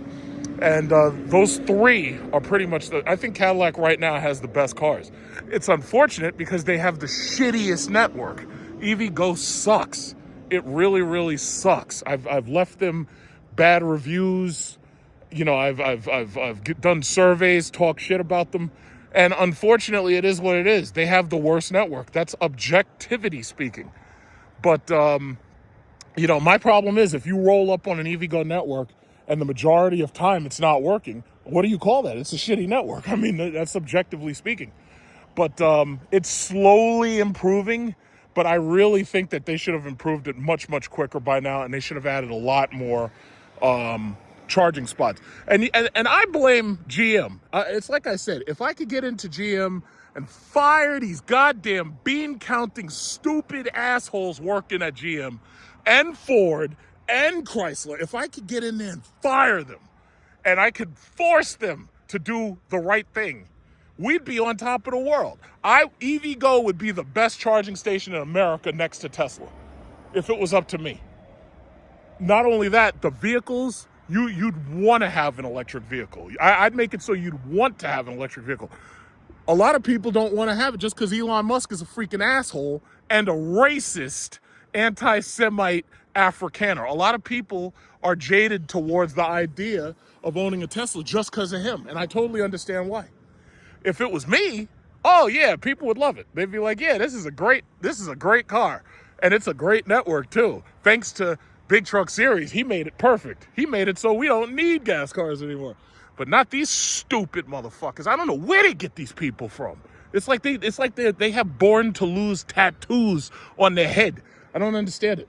But, you know, my rant is going to end after that Starbucks matcha is out of my system. But the bottom line is, it's like we could have done so much better, but they're just determined to fuck up everything. It's just incredible. It's like everything's broken. The PC market doesn't have RAM because it's expensive. It doesn't have GPUs because they're expensive. You can't do this, you can't do that because something's wrong. It's like everything's just fucked up. And Trump is like, hey, yeah, the stock market's doing great. Yeah, but everybody ain't in the stock market. And the stock market only represents a handful of $1 trillion corporations. That's not a good measurement, bro. But yeah, let me get this Starbucks matcha out of my system. And I'll be done in a couple of minutes. I'm going to get up out of here. Look at these people. You got black people in these Teslas. Don't you realize Elon Musk is a racist?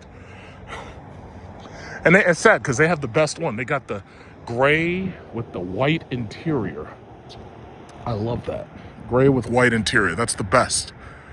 And they don't have the performance, but, you know, gray with white interior is really nice, though. I like that. But there's no way I'm buying from that racist. I'm not buying from him. Fuck him. It's like I'll buy anything else from anybody else. I'm not buying it from him. Nope. And I know there's some people who don't appreciate me saying that. I don't give a fuck. I'm saying it anyway. I don't care. I'm at the point where I just don't give a shit. It's like I'm gonna say it like it is. Look, we got this guy with the Cessna Skyhawk right here. That brings back my memories of flying the Cessna Skyhawk. When Apple makes those glasses where you can put the glasses on and it records what you're doing, I'm going to make more flying videos. But you know what's funny? There were a lot of pilots who popped up on YouTube during the COVID pandemic, and all the pilots had YouTube channels. Now you don't see them no more. It's like they're not making any money off their YouTubes because it's like the interest has died down and YouTube's not recommending their videos. So they don't even bother making those flight videos that much anymore. Now you only see them on Instagram and TikTok. I think they actually make more money and more influence there. So, you know, but I will do that. When I get those glasses, Apple makes those eyeglasses, smart glasses. Yeah, I'm going to make way more videos of doing stuff just like that. Look at this guy. I don't know why you run like that, bro. But anyway, oh, look at that's an XT5 right there, just like my mom's. Except, you know, she has hers is a darker red. Yeah, I'm almost out of here. These guys just Kia. Kia and Hyundai, man, they're doing it. They got people buying their product. You know why? Because they're giving the people what they want. Even Toyota started giving people what they want. You know, now they got trucks like the Ford Explorer that are big and spacious. You know, look at that Ford Edge. You know, if Ford had my leadership, they would be doing way better than they're doing right now. Ford is fucked up and they're losing money. You know, it's so sad. It's just so sad. Yeah, so it's a nice day. I think it's supposed to rain today or something. But you know, I'm all over that. It's a nice day. It's, you know, it's not too cold. You know, it didn't really rain as much as they thought it was gonna rain. And you know, it's nice and calm out here. You know, so I gotta get home because these freaking guys from Verizon are coming to fix up my internet. And on top of that, I think I should be getting some mail. That is such a nice car. Hey, I have one of those. Except my wheels are bigger. This guy's wheels are small. Got the small wheels. Look at that guy. What are you waiting for? What are you, a cop? What's that guy doing? Anyway.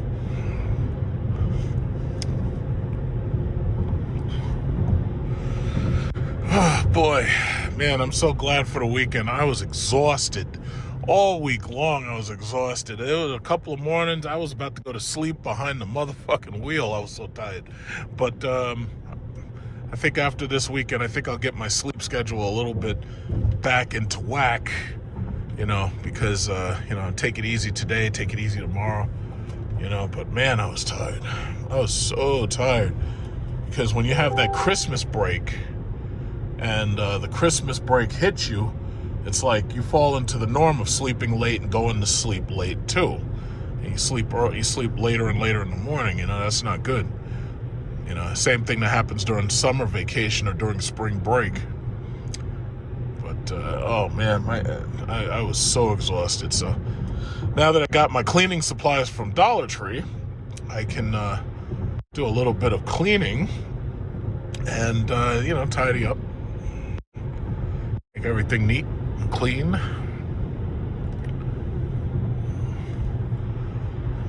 You know.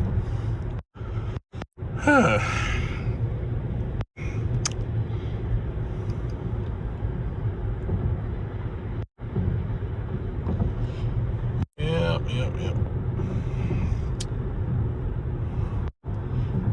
Looking pretty good. Man, this guy's an aggressive driver. You're not supposed to drive this thing like that. You're gonna hurt somebody or yourself. It's pretty aggressive. You gotta be careful. There was no Cars and Coffee last week. Let's see if there'll be one this week. It's a nice day today. Yesterday it was rainy like crazy. It was raining so much. Pretty sure there was lots and lots of flooding. But as you can see right now, it's very dry out. I would think that some of them might come out today. So let's find out. Let us find out. Almost there.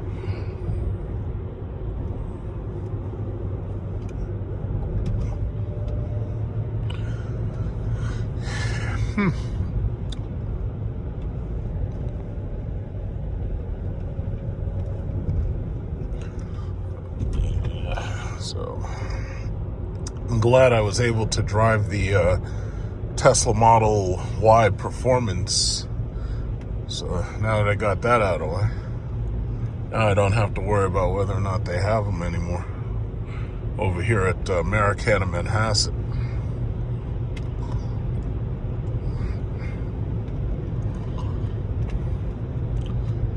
Let's see. All right, yeah, so it's one more black. I'm not sure why they weren't meeting last week. I'm not sure. Maybe there was something else. Maybe there was something else that they were doing.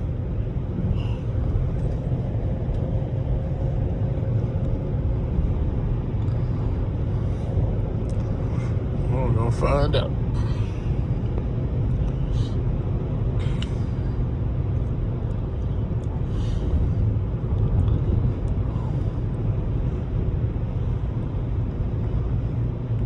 Yeah, Verizon came and fixed my cable because it got ripped out of a tree. I guess it was either the wind or it was a truck. I'm thinking it was a truck. And so now I'm back online. So with this video being a little bit longer than the last one, I can easily post this where I couldn't do it last week. All right, let's see. We're coming up on... Wow, it's amazing how much distance you get. Community Drive is coming right up soon.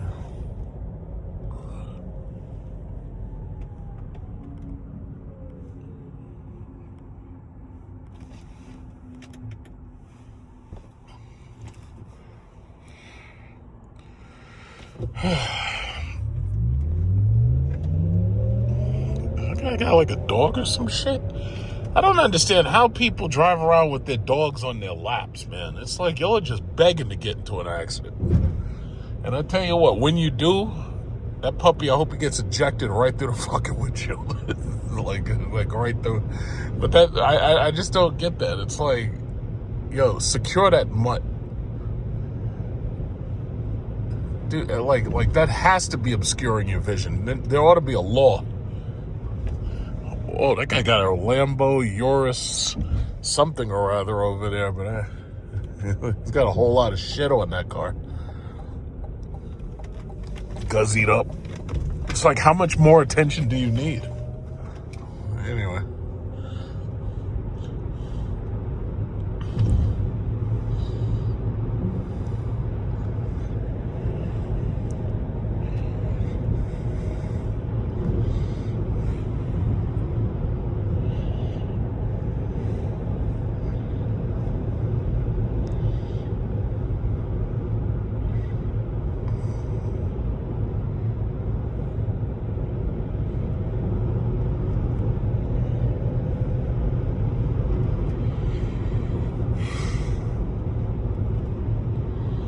Like a golf course.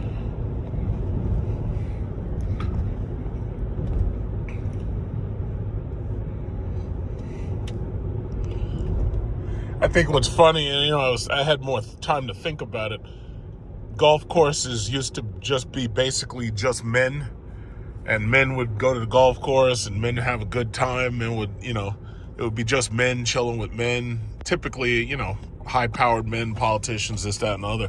Now, all of a sudden, you got women trying to go to the damn golf course. It's because they're desperate for attention. They're desperate to find high-value men. So it's just like with these car meets. It's like I brought this up before.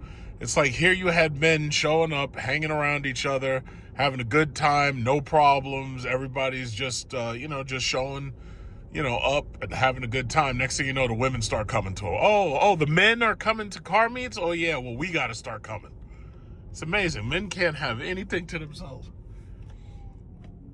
It's like if you have a man's only anything, all of a sudden women start showing up. Even like you go to the shooting gallery, the shooting range. Normally, it's just men. Now you got women showing up to the shooting range. And not because they have guns, but because they just want to hang around the men.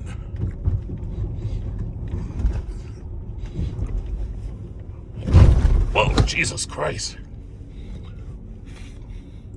Uh-oh, I'm guessing there's nobody there.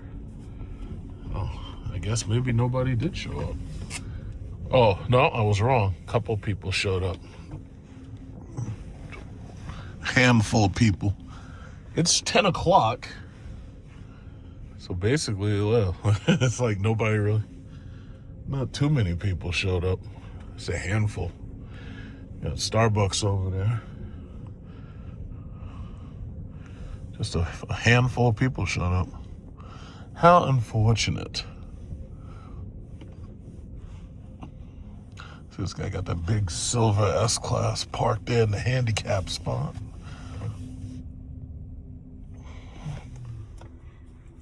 Yeah, when they redesign that car, I hope they make that car electric. I just want a fully electric S-Class. Because I tell you, charging at home, a full charge be like, what, $9, $10 at night?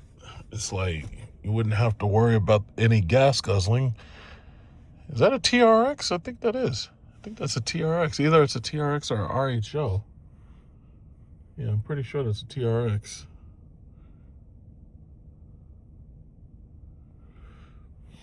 Not too many people showed up. Not too many.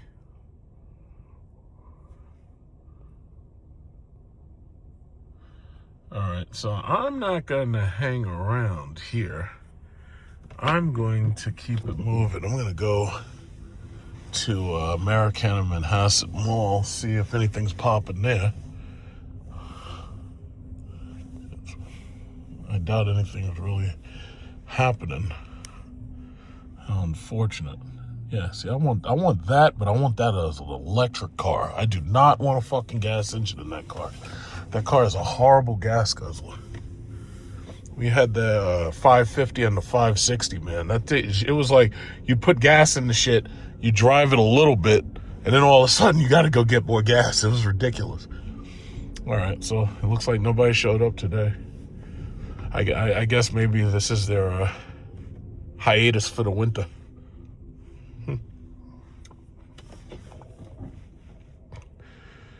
All right, so let's go take a look at the mall. And then after that, I'm going to probably go to the grocery store. I'm going to go home and I'm going to relax for the rest of the day. You know, next week, Monday, is Dr. Martin Luther King Day, so we have off. I'm pretty sure there'll probably be some protests or whatever for Renee Good on Dr. Martin Luther King Day. No politician would waste that opportunity. At least no one with a brain. So we'll see what happens. Man, this is a long wait.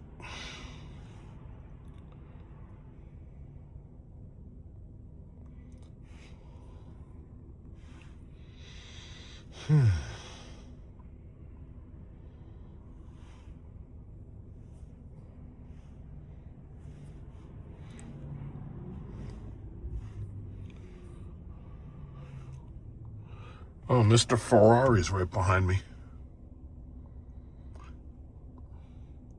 I guess he decided not to stick around either. There's nobody else here to show off his Ferrari to.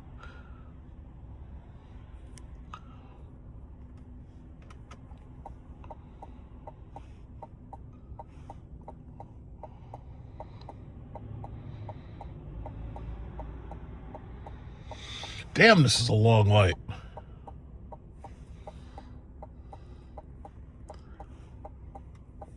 Oh, the Ram's leaving too. Oh, that's not a Ram TRX. That's like a Rebel.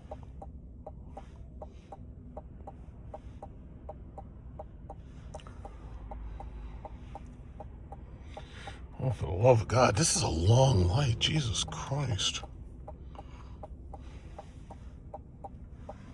Yeah, that's a regular Ram Rebel, I guess. Or GT, that's what it says.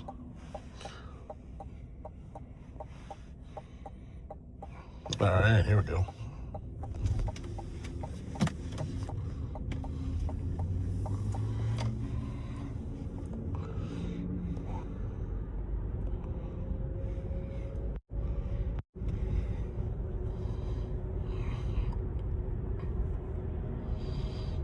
There's a bag.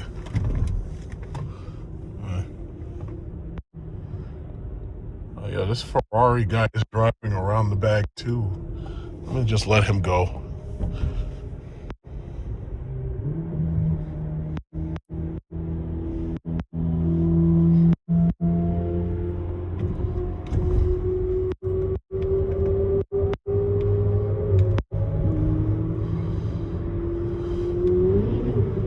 Oh, don't lose it. Don't lose it. I don't want to see you get hit. I don't want to see you hit nobody. Oh, I think he lost it right there. There's a little wet ground there. You know how these Ferraris are. These things don't drive well in straight lines.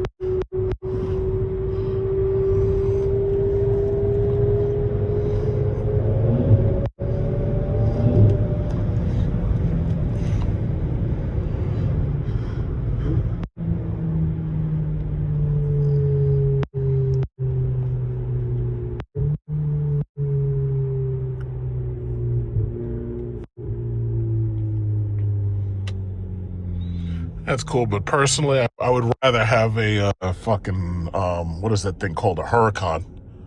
I'd rather have that V10, honestly.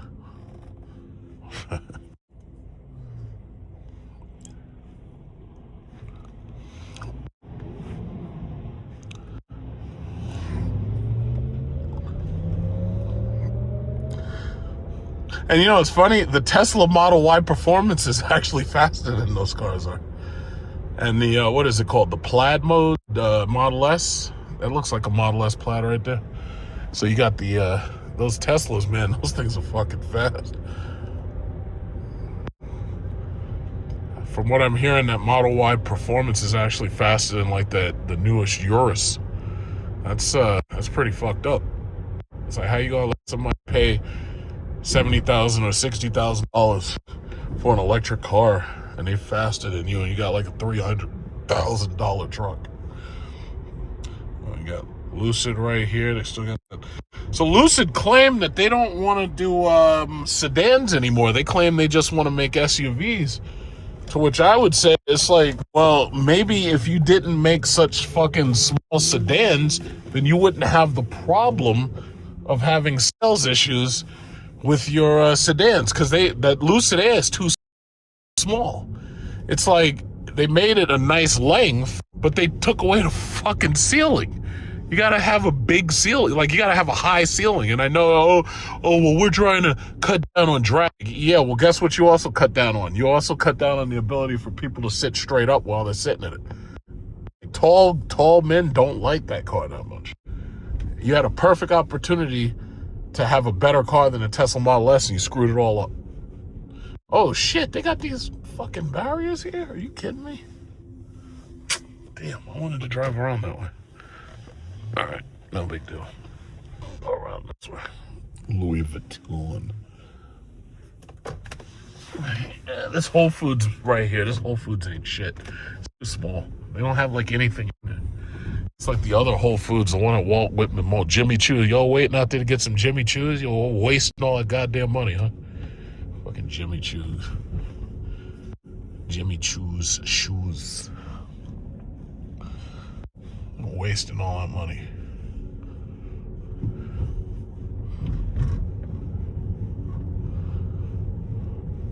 London.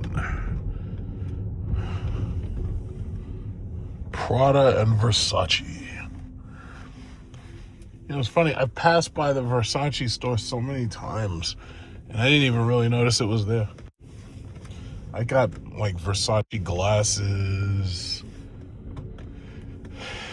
My father has Prada glasses. Might take a look at their frames someday. See which one I like better.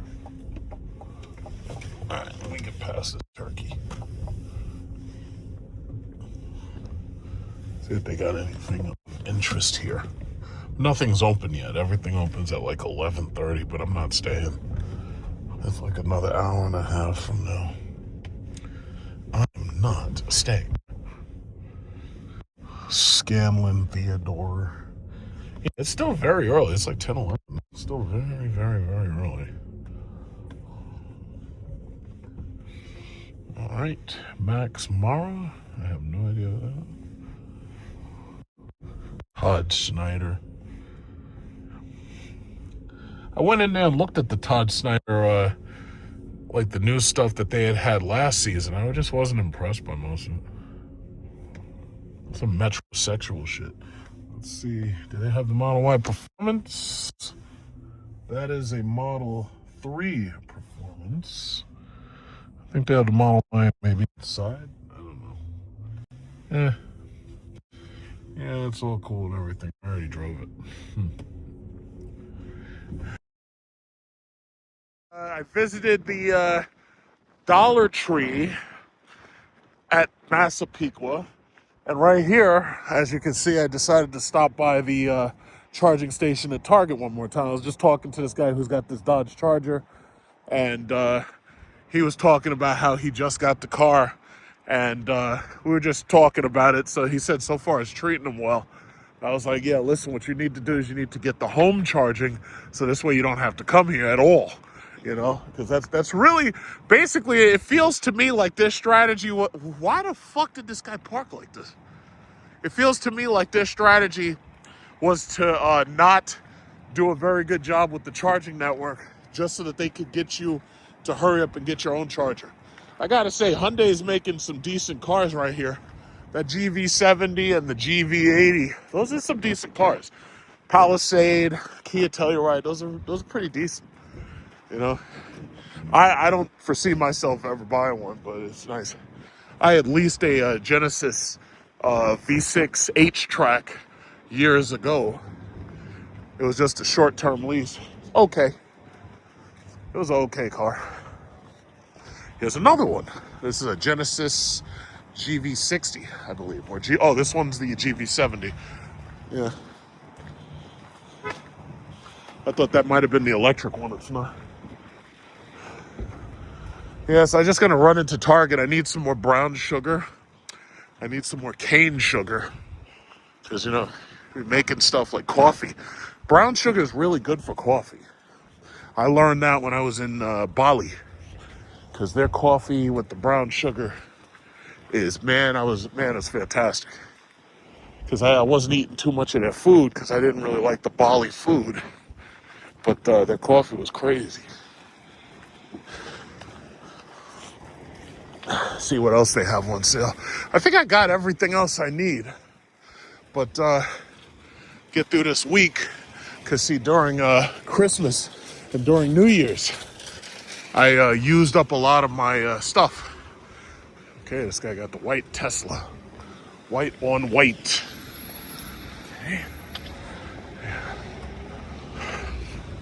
Yeah, I used up a lot of my baking supplies.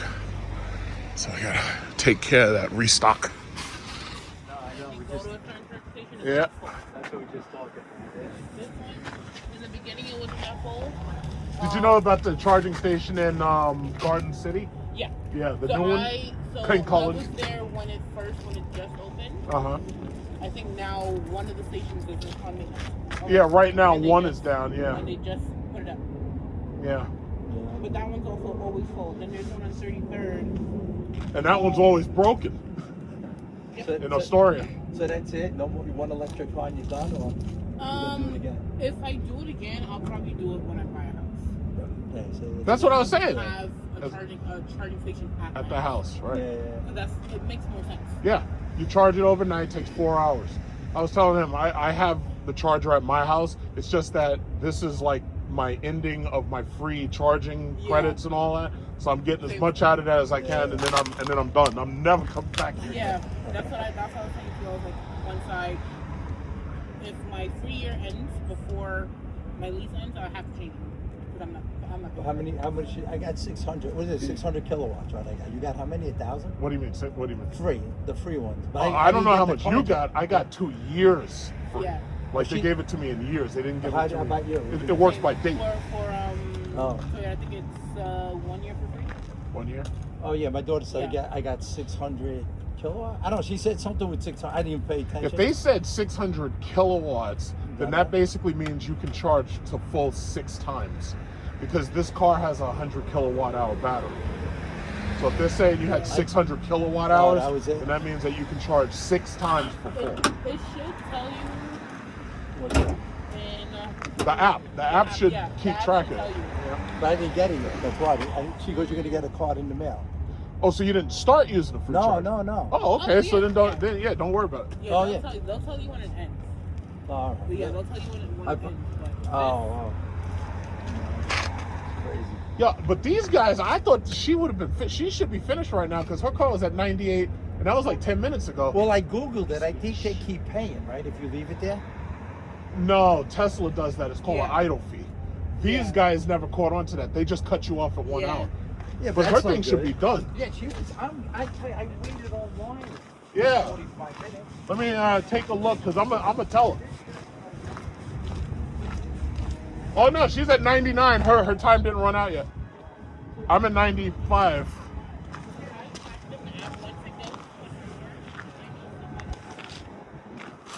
Yeah, she's almost done.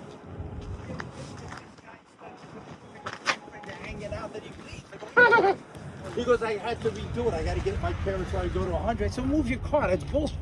Like, have some. There's no charging etiquette is an issue.